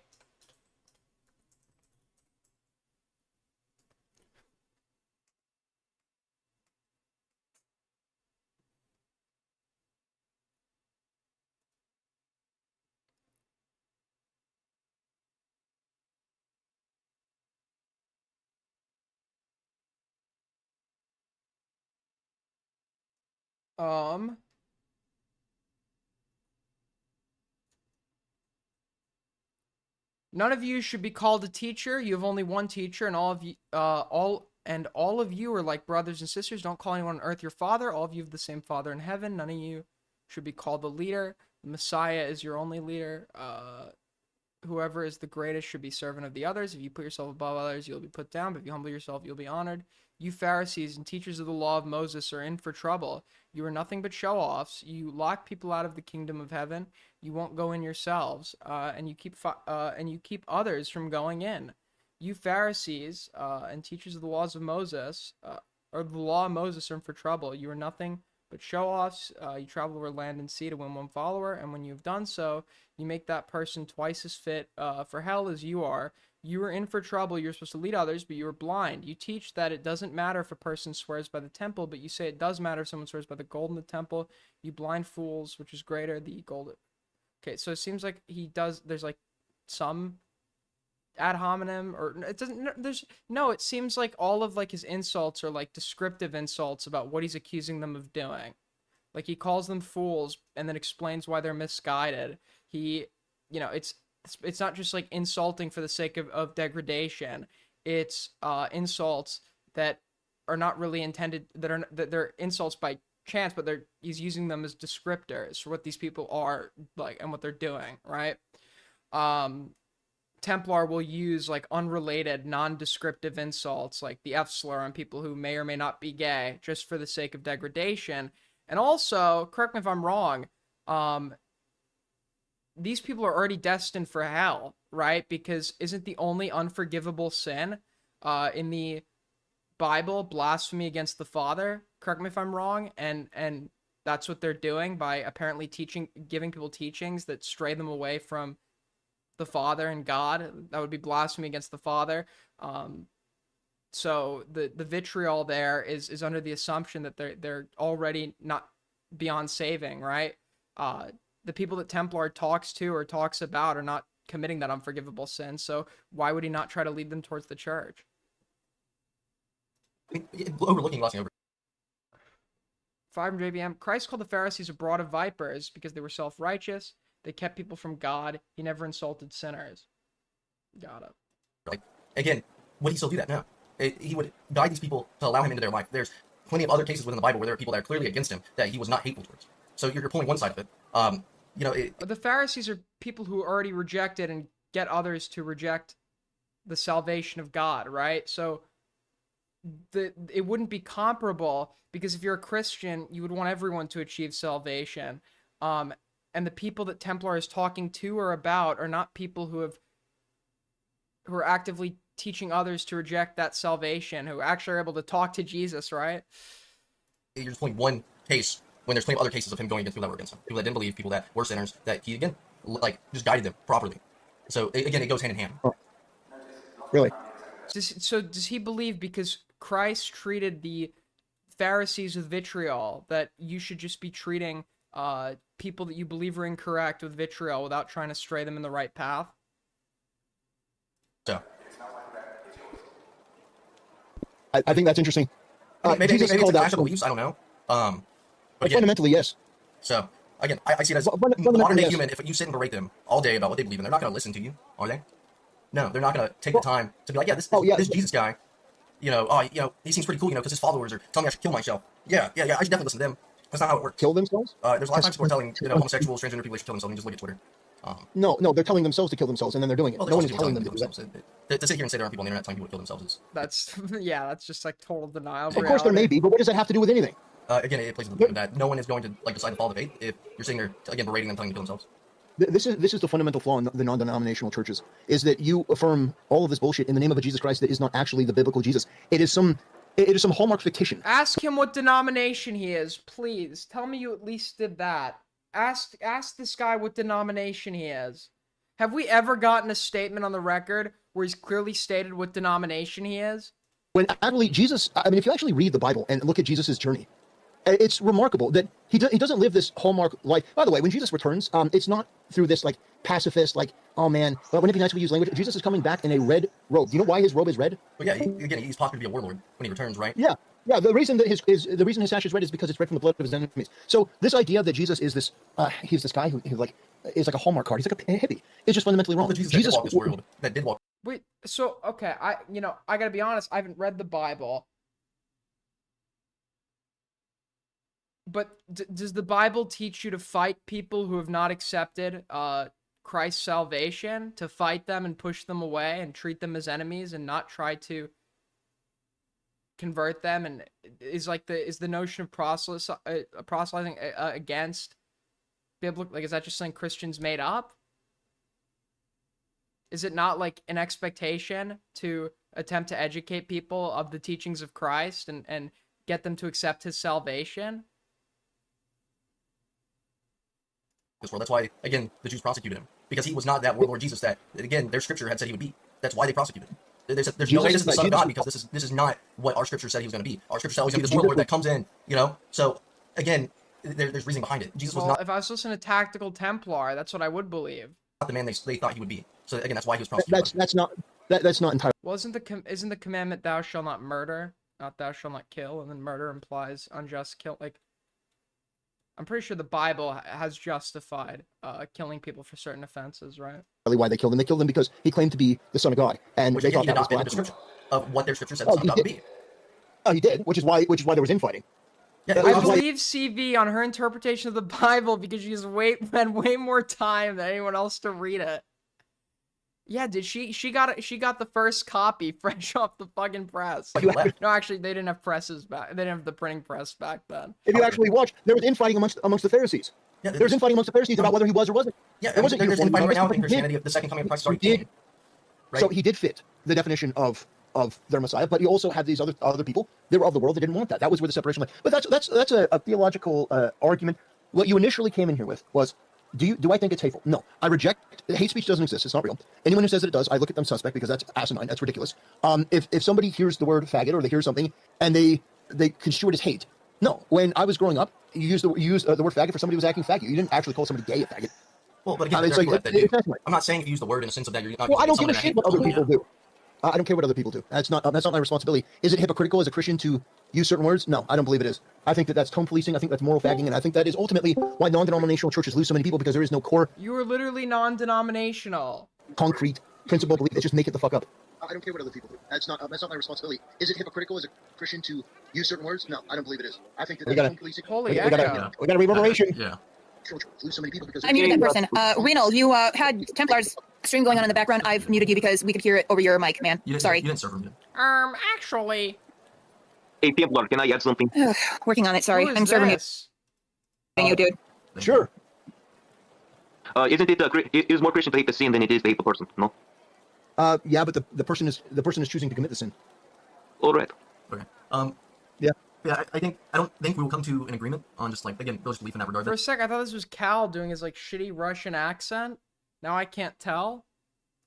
I don't want to talk in a circle. Because I'm not going to say you're right. I'm not going to say I'm right. Right? I'm not going to say either of us are right. I think it just comes down to a like philosophical level of how we interpret the scripture. Right? I will never, and I mean never, I don't care who it is, allow anyone to dictate what I say or what I don't say, or try to shape my language by trying to use my religion against me in a way that is completely and totally off base. Now, I don't think that you're coming in here necessarily with bad faith. I actually don't. Which is why I even entertained the thing in the first place. The only reason I entertained it is because I don't think it was bad faith. I just think fundamentally it is a difference of perspective. I don't believe in hate speech. I also don't believe in anyone trying to lecture what I'm able to say. I just want to agree. Yeah. Okay. I mean, look. Again, that wasn't my. You know what, guys? This is the new Dono strat. I'm gonna become a mega church pastor. Okay, like when I walk on the stream, we're gonna do the Bible LARP. When I walk out onto stream, dude, it's gonna be like all like the poor like huddled masses in my church looking for God to guide their way to a better life, and I'm just gonna come out there with a fucking giant disco ball, pyrotechnics. Dude, it's just gonna be like I'm walking into that shit.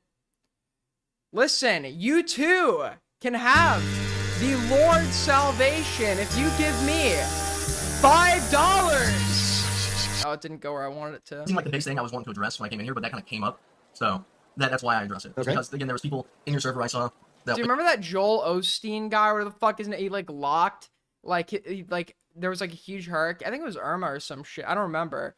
But like people needed to like he had his like mega church like closed down when people like needed it for shelter. They had to like pry him to open the doors. $2 from Soul Skibbity. Can I get an amen? Amen to you, Soul Skibbity, my biggest donor, my top guy, my best friend. Okay? When I come to the UK, the beer's on me, man. Again, we're talking like that and having issues when being called out about it. If that's something you support, 100%, man, hey, it's your community, it's your Discord, then by all means, run it the way you want. No, that's disingenuous. No, that's bad faith. I don't know. I don't even because I don't.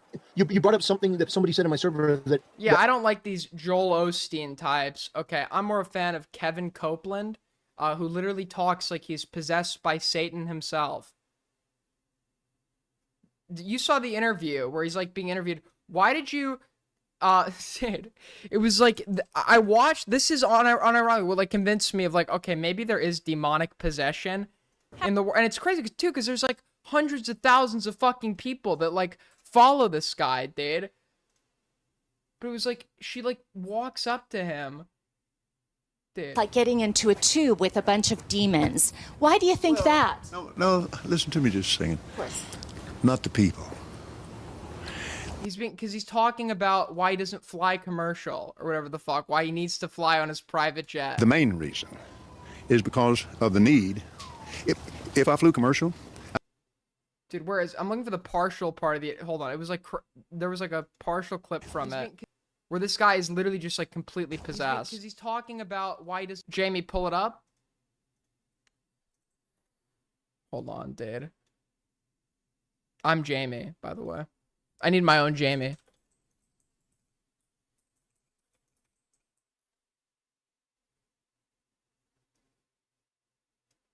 Dude, I think it was this one. A televangelist.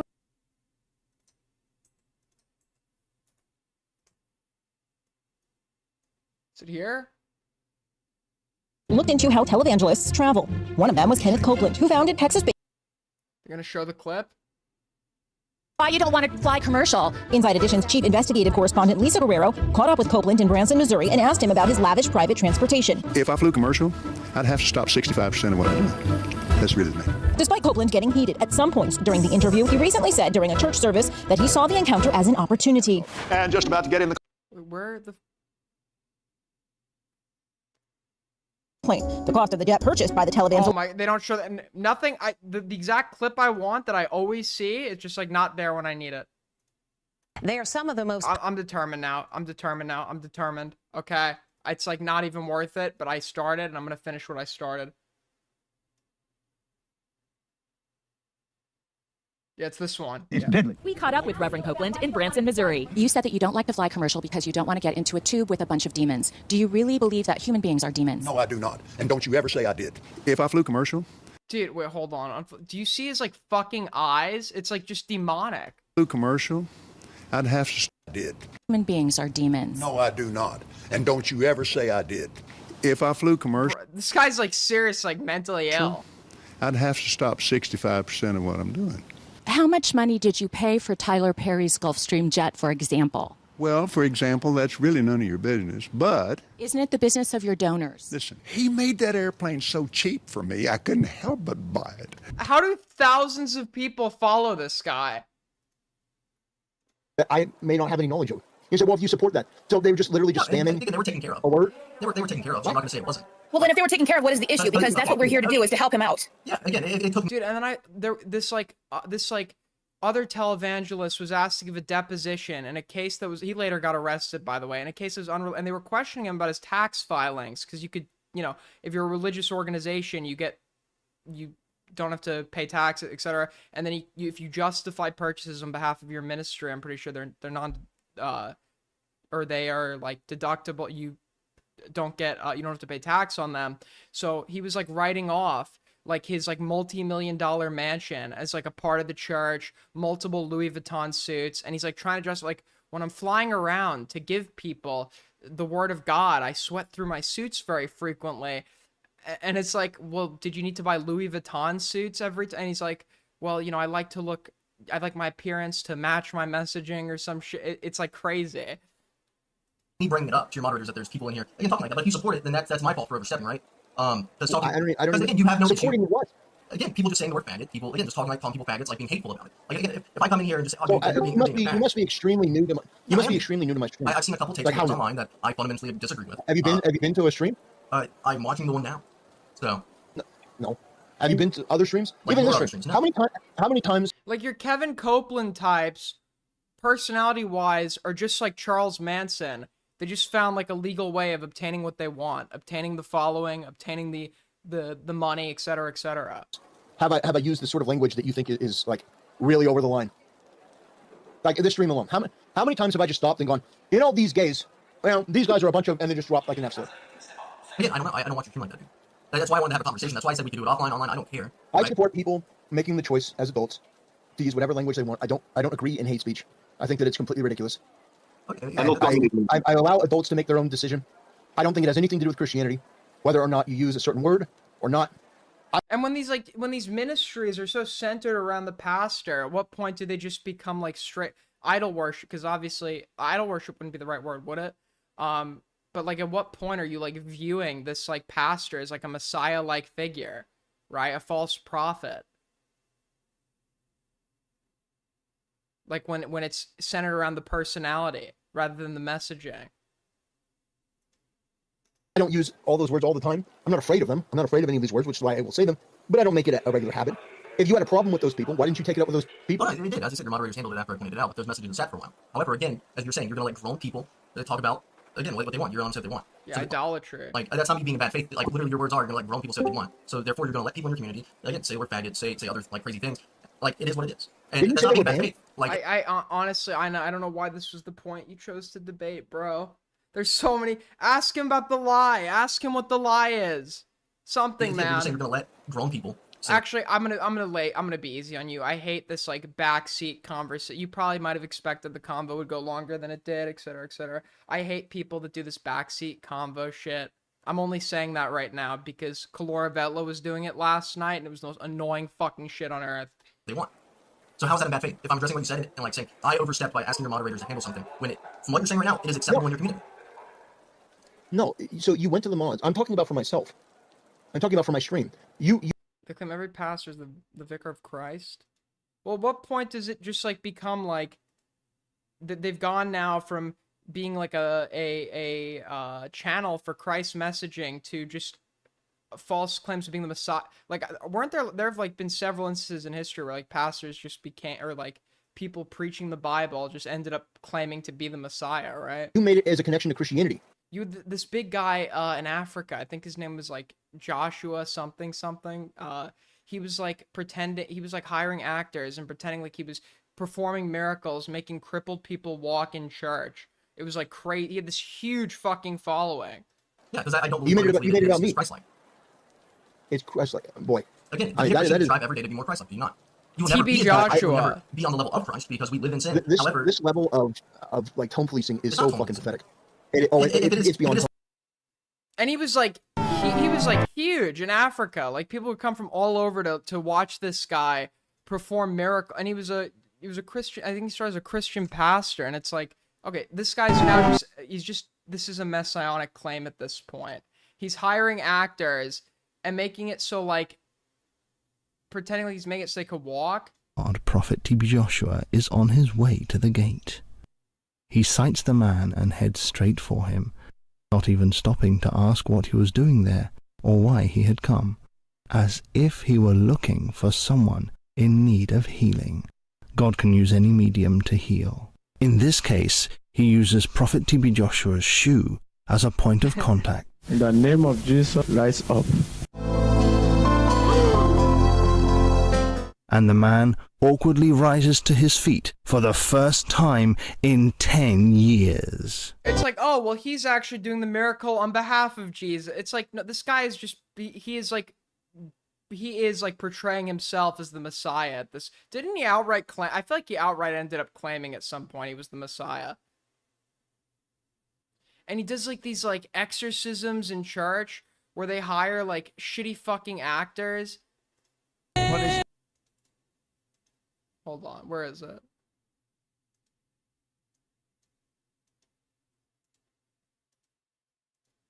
Punishment that Jesus Christ received, and therefore it is unnecessary.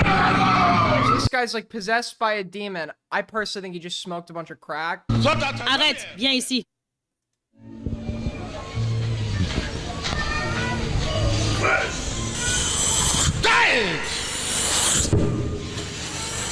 Laissez-le. Laissez-le. Laissez-le. Arrête ça. Au nom de Jésus-Christ. Okay, he's speaking in English and the French translation is speaking over him. Cool.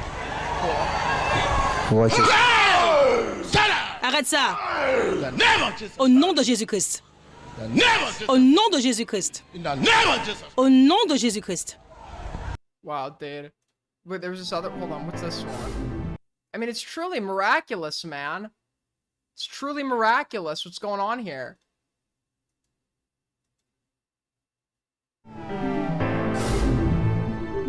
Prophesies, a woman cries out for his attention.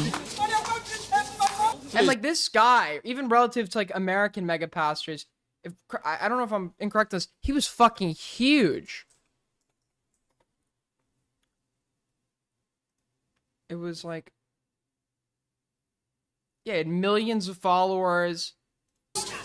No. Come. Don't send her away, please. Wait. Go and sit down there. I will see you, eh? He was banned from the nation of Cameroon. He was blacklisted by Cameroon. And then after he died, people came out. He, like, one Namibian woman said that Joshua repeatedly raped her the first time when she was 17 years old, and that she was forced to have 5 unsafe abortions while at the compound. A British woman said that Joshua had assaulted her, and that she was held under solitary confinement in the compound, where she had made numerous suicide attempts. Multiple other interviews state they were regularly subject to physical abuse, such as being beaten with electrical cables and horsewhips, and were subjected to sleep deprivation. Other witnesses in Nigeria said that after publicly disclosing abuse, they were attacked. Dude. Yeah, it's just a cult. Please, can you carry her there? It's purely ignorant. You have to correct them. She believed that when she cries, I will abandon the rest people here. People that are not crying, they don't have problem. So people that are crying, they have problem. Where does he make her walk? Obvious that she is unable to walk or move around without the wheelchair. They slowly make their way back to the man of God in the auditorium. What is going to happen next? Will this woman be able to walk again?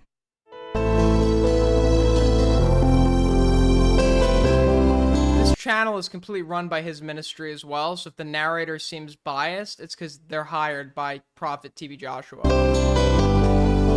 You don't see what I'm looking at. You know I don't do anything with that eye here. That is why the whole thing work for good. So if I don't hear from God, I don't empties. Oh, I forgot I had that on. Holy shit. Dude, I forgot to remove the screen sound effect.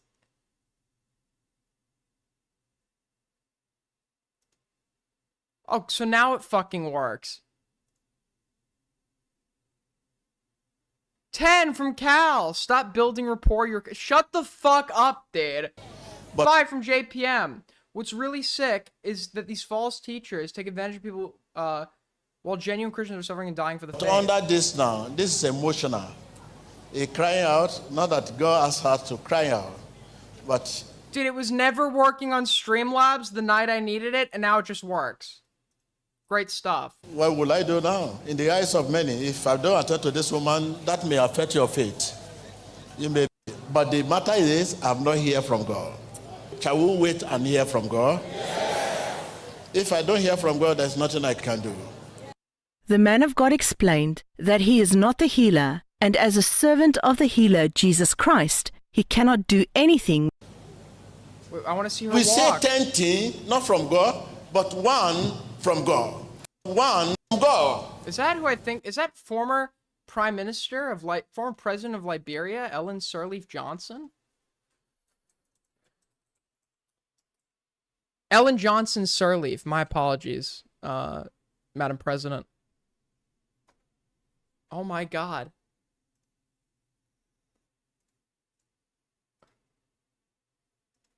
No, it's not her. They don't even look anything alike. No, they don't look anything alike. Sorry, Madam President. We say 10 things, not from God, but one from God. I want to see this miracle. Establishment. Just because of that, we want Jesus Christ to pray for this woman. Father, you believe. Yes, I believe. I pray your faith will heal you today. You say you believe? I believe. What are the... Let me help. I'm here. Oh my God. Has not passed. That the master healer Jesus Christ is alive, and that he still uses the faculties of his servants to express his power and bring glory to his name by making the impossible possible.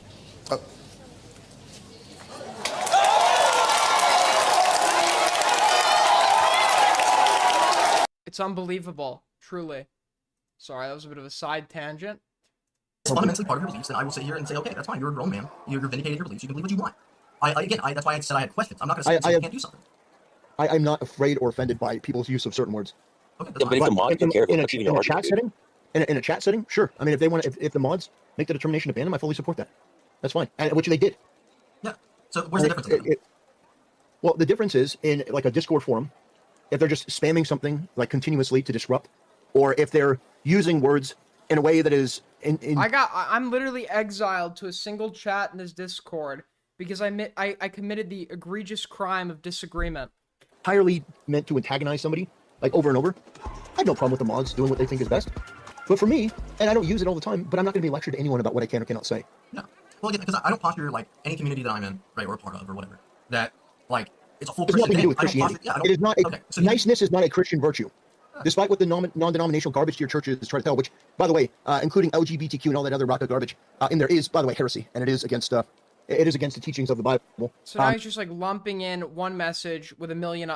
This guy's like entire thought process is like if you're arguing for X point, then because I've heard other people argue for Y, Z, etc. point, you're arguing for all of this. But yeah, no, it's nothing. It's not even worth having a discussion. You are trying to. Is Aiden exile? I see what you did there, sir. Woke scold. You are trying to tone police. Aiden, you somehow work miracles. I turned your stream on around my disabled cousin that is in a wheelchair, and when I did, he stood for the first time in 20 years to turn that dog shit off. Okay. I mean, you don't have to call it that if it makes you uncomfortable. But that's exactly what you're doing. You're trying to tone police people. I would like to address something specifically. There's something that I want to address because of the fact that I've been the main moderator for months and I'm an admin now. I want to address something. There have been a number of times when I've been called in to handle something, and just because I'm not present in the moment doesn't mean that I'm not going to step in and I'm going to do my job. Oh my god, this female Discord mod that takes her job way too seriously, part 800. This is the most exciting thing in her life award. Nothing else going on in life award. No friends award. Living alone with cats award. Potentially living with parents. It's believable, despite this person being born in the 1980s, that they're potentially still living with their parents award. Overweight award. Probably has a nursing license award. Just because it takes a hot minute sometimes for me to actually get there doesn't mean that I'm not going to. I've stepped in on a number of occasions and I've gotten rid of a number of people who had nothing but— You don't know the workload I have to put up with in this server. You know, the shit I've seen. I've seen people cross-posting and using the general chat where they should be using the memes chat and posting Bible verses in the memes chat when it should go into the You don't know what I have to deal with. The shit I get called in for on a regular basis. hateful and disgusting and other things that they have said with the intent to antagonize, to disrupt, to otherwise— Probably was fired from her nursing job at some point for the suspicious deaths of high-maintenance patients award. Harm our server. Why do you think I restructured everything to the way it is? That was mostly me that restructured our server to keep the trolls out of our main chat and to keep them where they belong, in the Shadow Realm, so that they're not hurting anybody. And again, How was I hurting anybody? How the fuck was I hurting anyone? I was disagreeing. Exactly, and I only restructured that recently because of the fact that we got an influx of bots and trolls from other people who had nothing but hateful shit to do in our server, and then it's being accused of our own people, that our own people are that way to other people. I'm sorry, let me show an example. So right here, 2 days ago, user Tailfin, who was the guy that the moderators took care of, message says, "Hey, you retarded faggot! If you're gonna run to Twitter to start shit, maybe you should explain why you in the comment section." Right? So again, I don't care about retarded, I don't care about the word faggot, but again, from my perspective of a Christ-like community, I thought it was very contradictory. Again, whatever, right? And that guy is gone. So why are you? Listen, but why do you use that as the shining example when we've already proven to you that we've gotten rid of him? You got rid of him after I called it out. That had sat there for days until I called it out. So yeah, you can say you're not here every waking moment, right? And you're a 4-year-old woman. I don't expect you to be on the internet. I really hope you're not, right? However, if you have the other moderators, you roasted. Foot Soldier, you have Inheritor, and I think a couple of the other little mods, right? And it's just a little silly to me. So again, I'm not gonna sit here again. We already established the baseline of what's acceptable. So I'm not gonna sit here and rehash that whole argument. However, to sit there and say that I'm not here every day to moderate, blah blah, it may take some time. Like that's very disingenuous when the message had sat there when there were people being like. How do I make this about me award? Well, there are like 5 people in his server, and I'm one of the ones that got sent to the Shadow Realm, so I'm probably like one of 3 examples. So it's actually really not hard to make this about me. Hateful instead of just argumentative. They're not argumentative, just willing to tell someone why they're dumb instead you're gonna again resort to just calling someone a retarded faggot. Yeah, I think I'm done. It's also disingenuous to say that it was. It's also disingenuous to say that it sat there for days when I created the server 2 days ago. The chat. What? This guy is boring the chat. The chat is dying. Would be if he sent it. That would be days. If it was there 2 days ago. out here. You're just Templar, you're woke fucking scolding. 30 viewers, like, dude, they're jerking off right now, dude. I don't think they care. Okay. Yeah, I think they do. I now see it. Real quick. We've already gotten to the ad hominem. He's gonna shut down now before we've gotten to the fundamental. I'm doing the backseat convo shit. I got two main points. Let me address my two main points. You're a bad faith actor. Are you going to run, yes or no, for my actual points after I said this was not my genuine actual point? Are you going to run, Templar? Are you going to run? We're going to show a picture of you. We'll show you. Oh. Are you going to run? I see you do. Oh, I get it. Yeah. One of your friends. So Templar condones raping your wife. Templar says you should have your head on a swivel around black people. Per his quote from his video, "Crazy lady threw hot coffee on McDonald's manager." You're not a Christian. You're a liar. You need to have your head on a swivel, and you need to not turn your back on people. And you know the people I'm talking about. You need to not turn your back on them. You need to not turn your back on them. And it's a video of a black woman. So Templar hates black. Bad faith liars. Bad faith. Name the lie. You fat fuck. You are lying every time you accuse us of lying. Name the lie. What is the lie, Templar? You've used this point. It's not like he invoked this once and I keep pressing it. He says it every single time, and just like the points and arguments he makes in his videos, he thinks saying it is like enough. No, you have to actually give us a fucking example. And he's gonna sit here and say that it's okay to rape your wife if you're married under the church. It is okay for you to rape your wife under the church, according to this guy. This guy is a fraud, a fake Christian. He larps as a Catholic despite being non-denominational. They couldn't help themselves. He larps as a Catholic. I just muted him for you, by the way. I know that. I'm leaving, dude. I'm leaving. Yeah, I got server muted. Dude, this guy is fucking gay. He can't take any. Why not leave? Okay, I said I wasn't gonna, but come on, dude. That was like such a, like, just to get caught up on that, like, argument at the beginning. Like, you should have pressed, like, the important stuff. And then when you'd only ad hominem when you've gotten what you wanted answered. Then you could do, like, the clip farming content shit. And then when they mute you, listen to them complain. Listen to them cry. Why leave? That's even more content.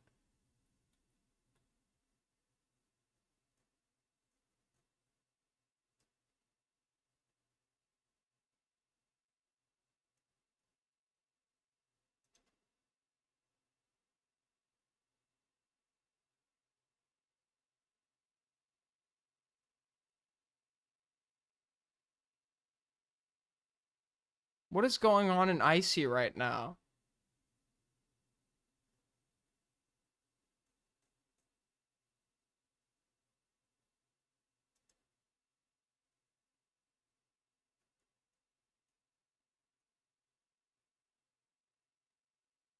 They're arguing over who timed. It was me. I was the one that timed out Benzin. It was me. I don't remember why I did it, but I probably had a good reason.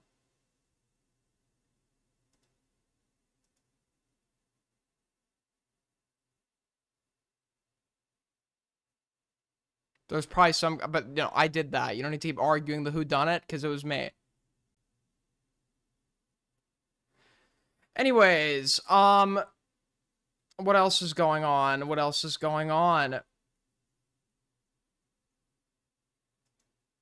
Jimmy is going to be banned from IC. Cool.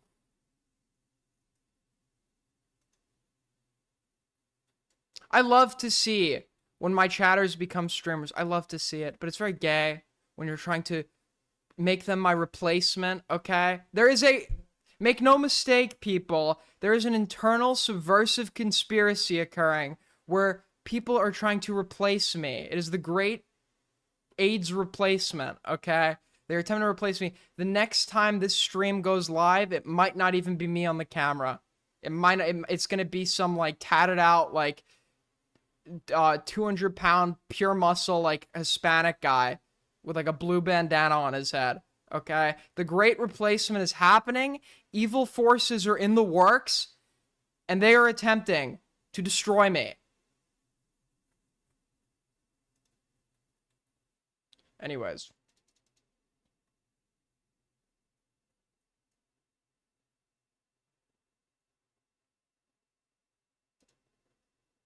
Oh, wait. Apparently I didn't do this timeout, so I was wrong. But I'm sure if Shelby did it, it was for a just reason.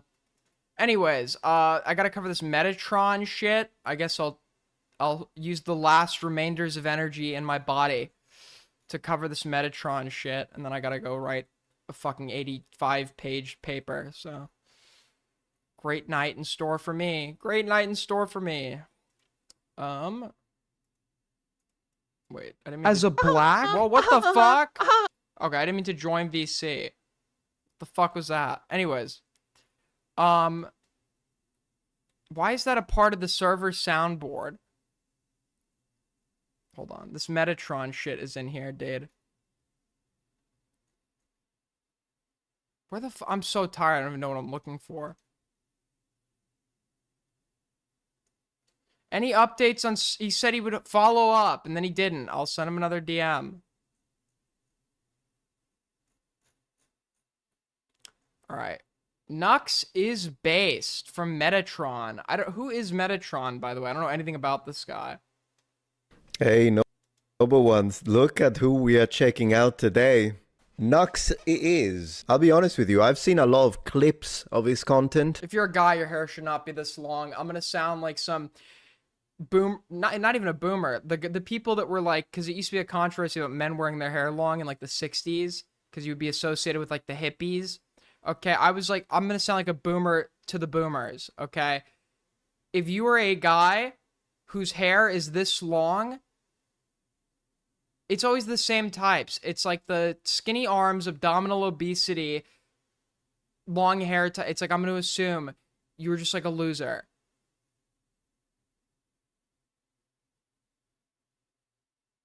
He's got great. This is not great. Who thinks this looks great? Who thinks this looks great?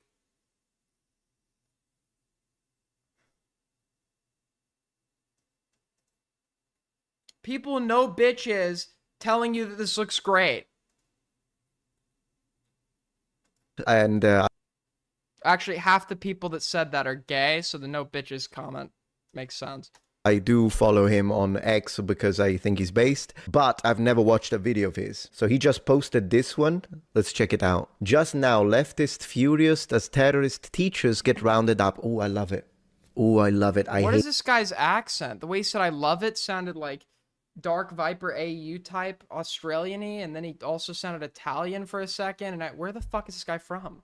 Hate those teachers. I hate those teachers so much. You'll find a link in the description and pinned comment if you want to go and watch the full video, because I'll be honest with you, I don't know how he does it, but literally every video of his is an hour and a half or more. He kind of sounds Italian with his cadence. Almost 2 hours. I'm not gonna, but not really. React to the whole hour. Where the fuck is this guy from? Consider this like a little demo, okay? Like you're playing a demo of a video game, and if you like what you see, I was about to... Is he Maltese? I was really about to say that. Like, play the rest of the levels and get to the ending, do click the original video. This woman is fat. Also, she is a teacher. Here's what she was doing at a protest. This is her celebrating the murder of Charlie Kirk and hoping probably that other people get too. Absolutely. This is a teacher. This is teaching your children. This is a threat to... He is Italian, gotta.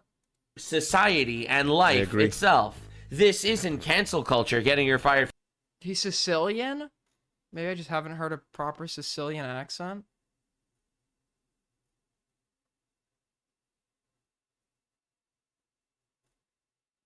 Who's the blue Jew? From her job. Next talker. This is a public safety hazard. This is someone that should not be in the teaching field whatsoever. Absolutely. This is someone that shouldn't even necessarily be accepted in public life. Gorlog the Destroyer became Gorlog the Destroyer. Yeah, I think even if like this is your opinion, I think doing this shit is indicative of like a total, because first of all, this is just not good for our side, right? When you do shit like this. And also like it's just like it's indicative of somebody that just doesn't have very good emotional restraint. Probably the same thing that afflicts conservatives: high functioning amygdala, low functioning prefrontal cortex.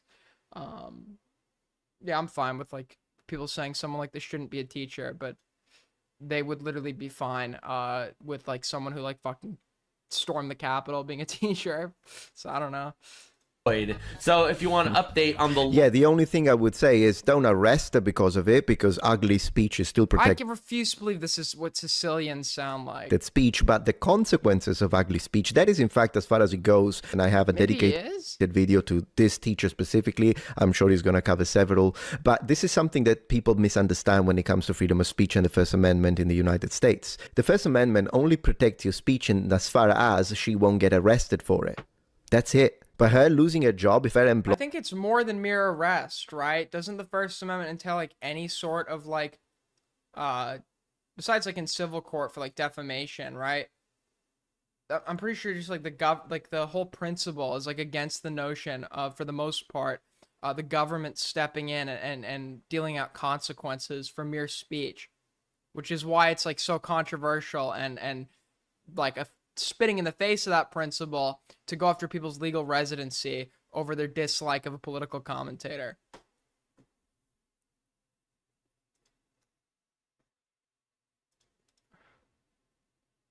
Okay, he's Italian. Lawyer doesn't want to have anything to do with her because she's a disgusting human being. And in fact, her family, her friends, if they see this and they're like, oh, you're gross. What happened to Charlie Kirk is disgusting and you do this, I don't want to see you ever again. You can't claim free speech to that. Or of this individual, it turns out wow. What, my First Amendment? Oh, but this, wow, dude, great insight. Great insight. The First Amendment doesn't protect people from having opinions about what I say. this woman was a teacher. This is a big misunderstanding. Actually, it is a big misunderstanding, but I only see this said from one side. Like I have a right to give my... Nobody's contesting your right. We disagree with you. I only see that from... But like for the most part, most people understand that... I would hope most people understand that like people are not legally required to agree with you. At the Chicago public schools. Why is it always teachers? Great question. And you know what Chicago public schools ended up doing? This is just like this is the Red Scare 2.0. I feel so shitty for teachers, man. I feel so fucking shitty for teachers. Underpaid. They have to deal with this generation of parents that has kids for the sake of having fucking kids, that is simultaneously unwilling to allow the schools to step in to do things that will allow their children to focus on what's being taught, that will simultaneously put all the blame for failure on the school itself. You know, teachers are so fucking mistreated, and now you have these like rocks for brains fucking conservatives believing there's like this giant Marxist conspiracy in education, and all the teachers are corrupt. There are going to be teachers that are weird or have political opinions you don't like, because they're just so much as the average population is like that, right? It's a very broad, wide profession. Well, they shut down their entire internet presence. This is Of course they before did. and this is after. Website under construction. Please check back soon. Yeah. Now, I wanted to talk about teachers today because essentially the Please. left is a vampire cult where essentially they can't reproduce themselves. Think about it, right? They're telling their women to abort their children. They're telling women not to get married. They're telling women to get careers instead of... Yeah, dude, I remember classic high school. We started with DEI studies first period, and then I think second period was like pronouns class, and then I had my I remember all this stuff. Marxism 101. So true. So fucking true. marriages. They're telling men not to approach women. They're trusting essentially every single allegation, whether it's true or it's false. So how do they grow if they can't breed? Well, they want your children. So the real question is... Trusting every allegation, whether it's true or false. I remember when the Trump administration deported over 100 people to a foreign prison that does not abide by our own standards for imprisonment, nor like the international human rights standards for the treatment of imprisoned people. I remember when Trump deported all of these people, who many of which were never charged with anything, when he claimed that they were all that it was a bunch of terrorists, rapists, and gang members. I remember Knox just calling it based and not asking for any proof or transparency. And I shit you not, when one of the people was calling into question, how do we know if these people are gang members or whatever? Knox was like, wow, so you're against deporting gang members? How do they get to your children? And today we are going to be looking at the epidemic that is school teachers essentially existing to groom you and your children. This is a very evil, dark rabbit hole that I wanted to go down for. And indoctrinate. Absolutely. He's absolutely right. He's absolutely right. They are indoctrinated. The children will tell you more about it when it comes to the full-on techniques as to how they achieve that and why they're taught. I graduated from high school in 2023. I don't know where this indoctrination is coming from. I've met like more the politically outspoken teachers that have been professors in college, but like to the most minimal extent. Most of my understanding of their politics has come from conversations outside of class. But I don't know where they're getting the evidence that this like indoctrination is occurring in the schools. targeting specific age groups. But I'll let him continue. I freaking Sorry, love libs of TikTok. the avatar. I freaking love the avatar. For a long time, we're finally doing it, ladies and gentlemen. Lock in. I hope you're ready. Let's just like demonize one of the most simultaneously useful and underappreciated and shit on groups in existence further because libs of TikTok posted some examples of something that for some reason is enough for us to make some sweeping generalization. Evil cannot create, it can only corrupt and destroy. And that is what we're looking at right here, baby. And people are noticing, and these teachers are all getting fired. They fought too close to the sun, and now they're foeing. So let's see what we got. Here is a teacher at the Obsidian Middle School celebrating Charlie Kirk's assassination. Welcome to the trenches. These people should not be teaching kids. These people should be accepted in public society. Glorifying political violence like this. It's unreal. Hello, my name is EJ. I teach elementary level music. Wait, why was I thinking these people's entire understanding of the fucking world is rage bait on X? Students from kindergarten through 5th grade. And my students call me Maestro. But here are all the things in the last week the students have called me instead of Maestro. A 5th grader called me Maestro Baddie. There's various 5th grade girls who really love to hype me up, and it made me feel great. I said I can be Maestro Baddie, absolutely. In a similar vein, but a little more uncomfortable, we have Pookie Maestro. So that was unique. I'm non-binary, and... Yeah, we know. What?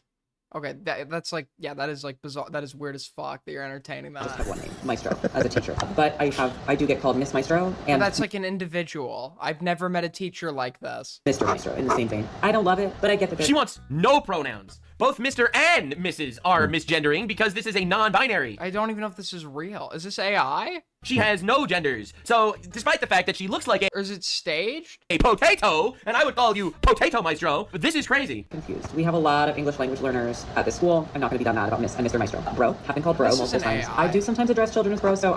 That'd be crazy, because it looks real as fuck.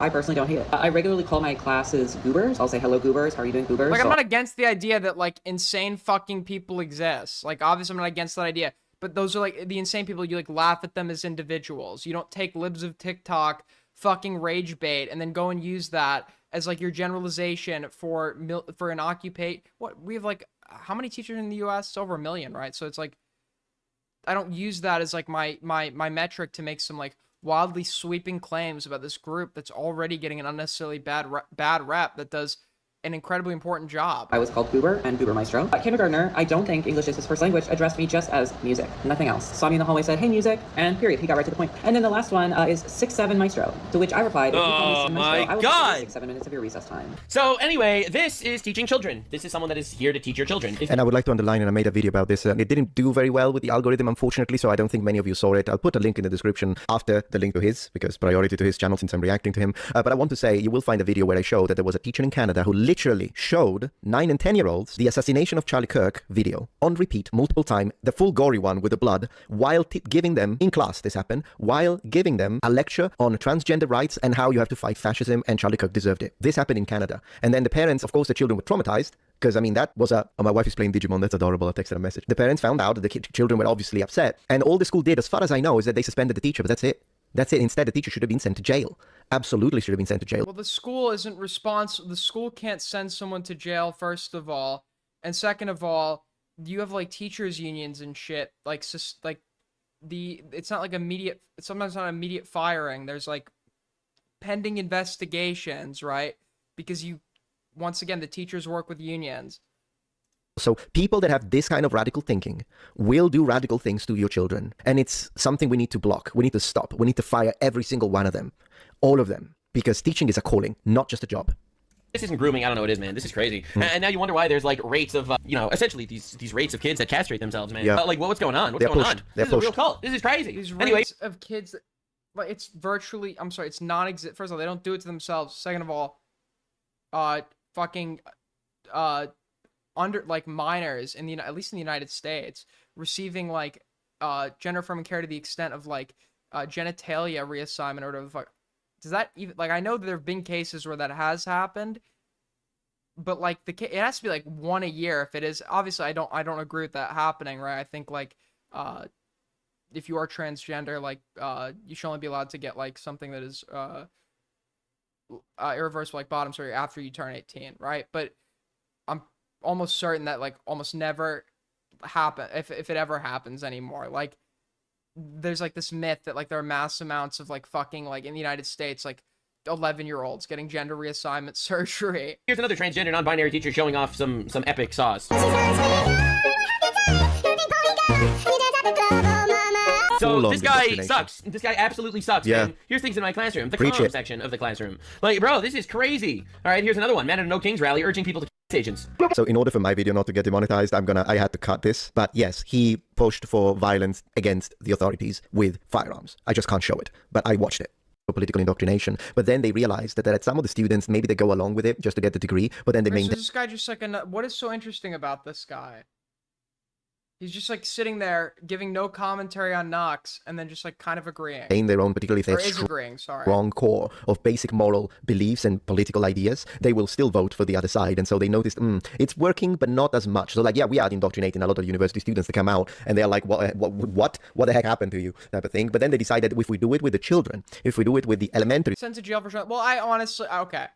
To be fair, right? I think that showing children like gore in that context, like in my opinion, the harms would be like similar to showing a kid like porn, right? Like it's been proven that witnessing death, especially violent death at a young age, has like negative long-term psychological impacts that you know, I think that obviously that's not really going to be appropriate.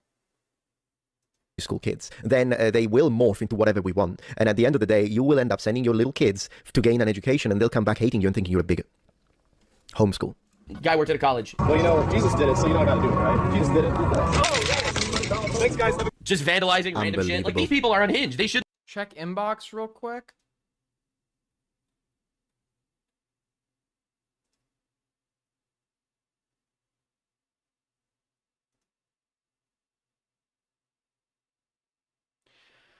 Oh my god, he's going live about it in a fucking hour, dude.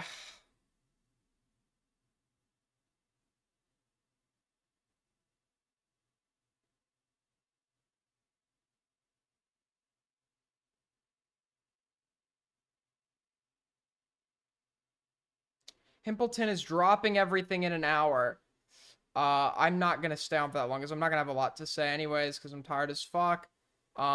I know it's coming out in an hour. I am prepared accordingly. Let's just hope, for Himpleton's sake, that he has the correct take on all of this. What he's gonna drop to you. That I found out about. Well, it was hinted to me a long time ago, but I found out about like 24 hours ago. New York has got his mayor. You Muppets. Himpleton is dropping some big info on somebody in the community. And yeah, I mean, it's either going to be the best or worst thing. It's either going to make or break this guy's career. No, it's not that. Like, it's not like this guy's not so well known where it's going to make or break Himpleton, but yeah. So what do people think about it? Let's have a look. This is gonna get, man, it's gonna be a war zone. Spectator index, Zora Mandami. Our real streamer Green. I'm trying that. I'm fucking trying. Your streams are so boring, man. Watching Israeli propaganda. Okay, is that just Kathy spamming on a fucking alt? Wins New York mayoral. I never heard of that word before. Mayoral election. GG. Breaking Zora Manami wins the New York. Your own problems to take care of. New York. It's just like another chud. There's nothing here. You fell off. Thank you so much, man. Thanks. Much appreciated. Much appreciated. Anything quick, funny to look at that we can see?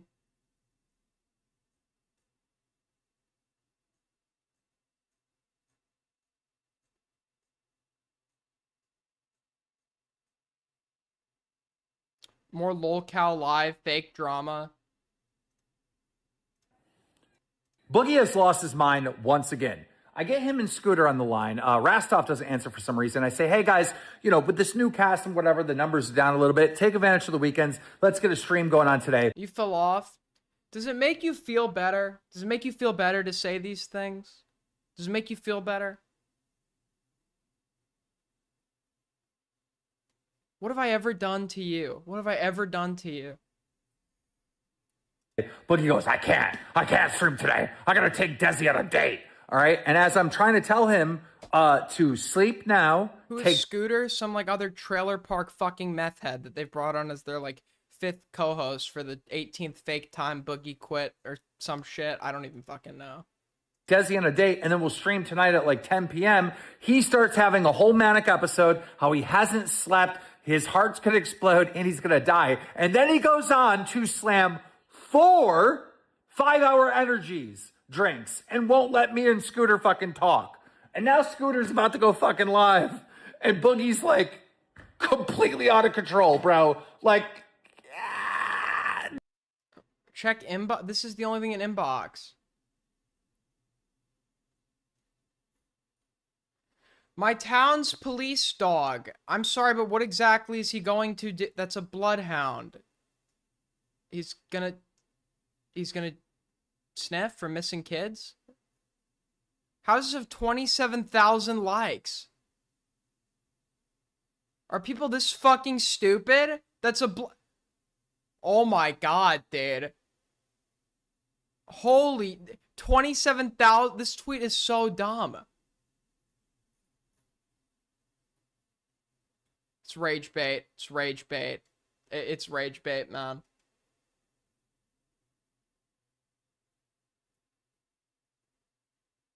Dude, Toki saw ice. He's like, and he like recoiled from the screen for a sec. It's okay, Toki. It's okay. Why is there a chatter named Qui Fetus? Where are you people like deciding on these names? Like I honestly don't get it. I mean, I sometimes see somebody pop in here called Aiden's Raper. Now we have Qui Fetus. Got it. Got it. This is a Parapon coded tweet. Down to the profile picture.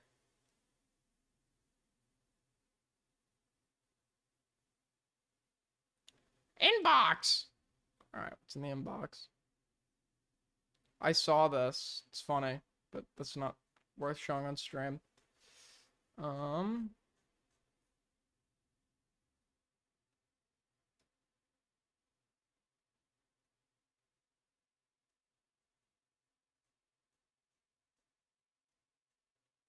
What else? What else is fucking happening before I finish this off, dude?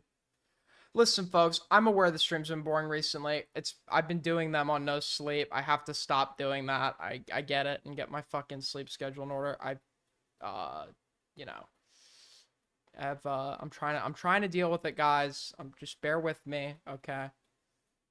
Just bear with me. And yeah, I'm trying to figure it out.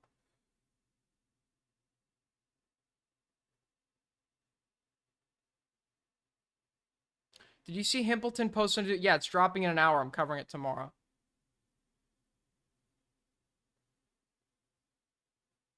Cal posted it. I saw it's funny, but like I don't know how I can like react to a video like this. Oh wait, yeah, I'm covering that tomorrow, Blurg. I'm covering that tomorrow. What is this? Or yeah, I don't know how to react to.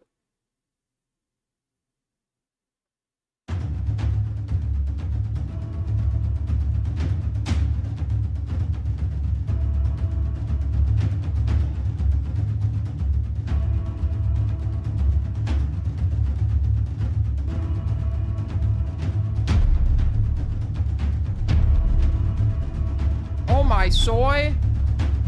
What the science?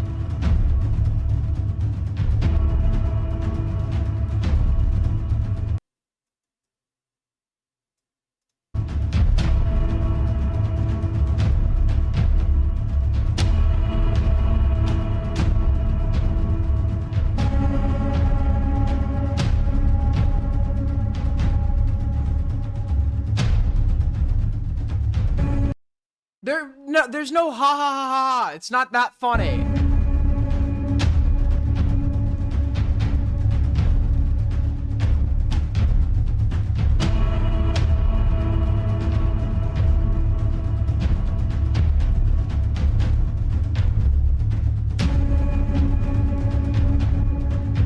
I'm glad you're enjoying it. It's all so tiresome. Yeah, I'm covering the Grady Judge shit tomorrow. Hopefully, when I am bright-eyed and bushy-tailed, well-rested. Okay.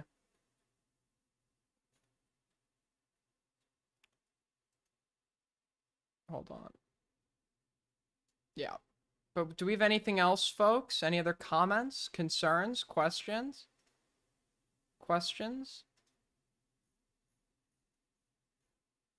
Disagreements, contentions?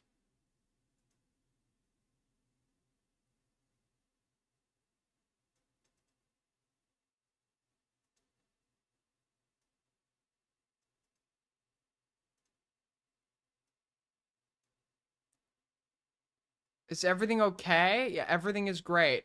Everything is great. Yes, I'm okay. I'm okay, man. I'm okay.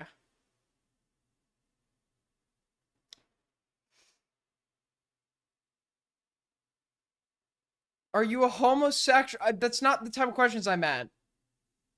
The oingy boingy shitter, dude, so true. That's what I look forward to at the end of every day. The oingy boingy shitter drama, dude.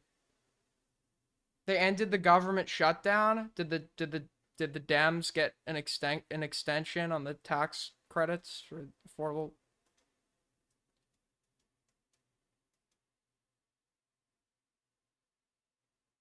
Erudite dropped a video about you. Check in. Okay, Kathy, you're just like fucking obsessed.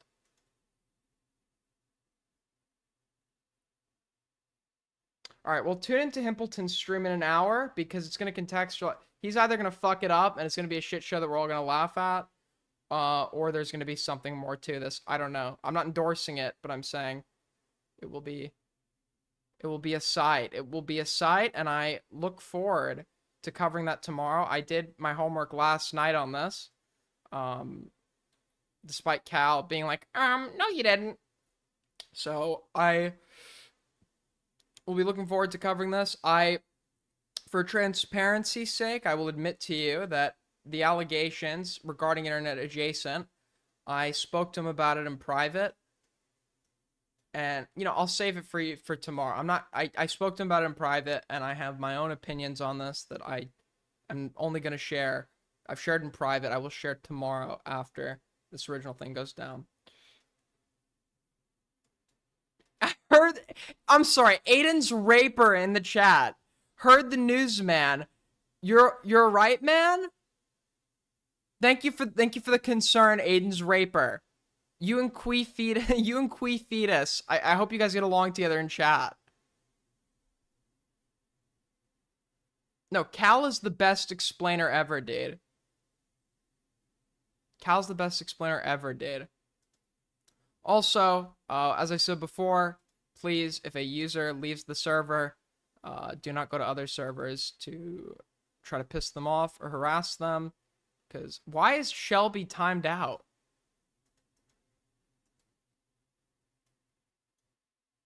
What? How the fuck did Shelby get... Who timed out Shelby? For a week? What the fuck happened? Alright, anyways, I'll figure this out. Thank you guys so much for watching. Now, go check out some British politics coverage from Quee. See you guys soon. Bye-bye.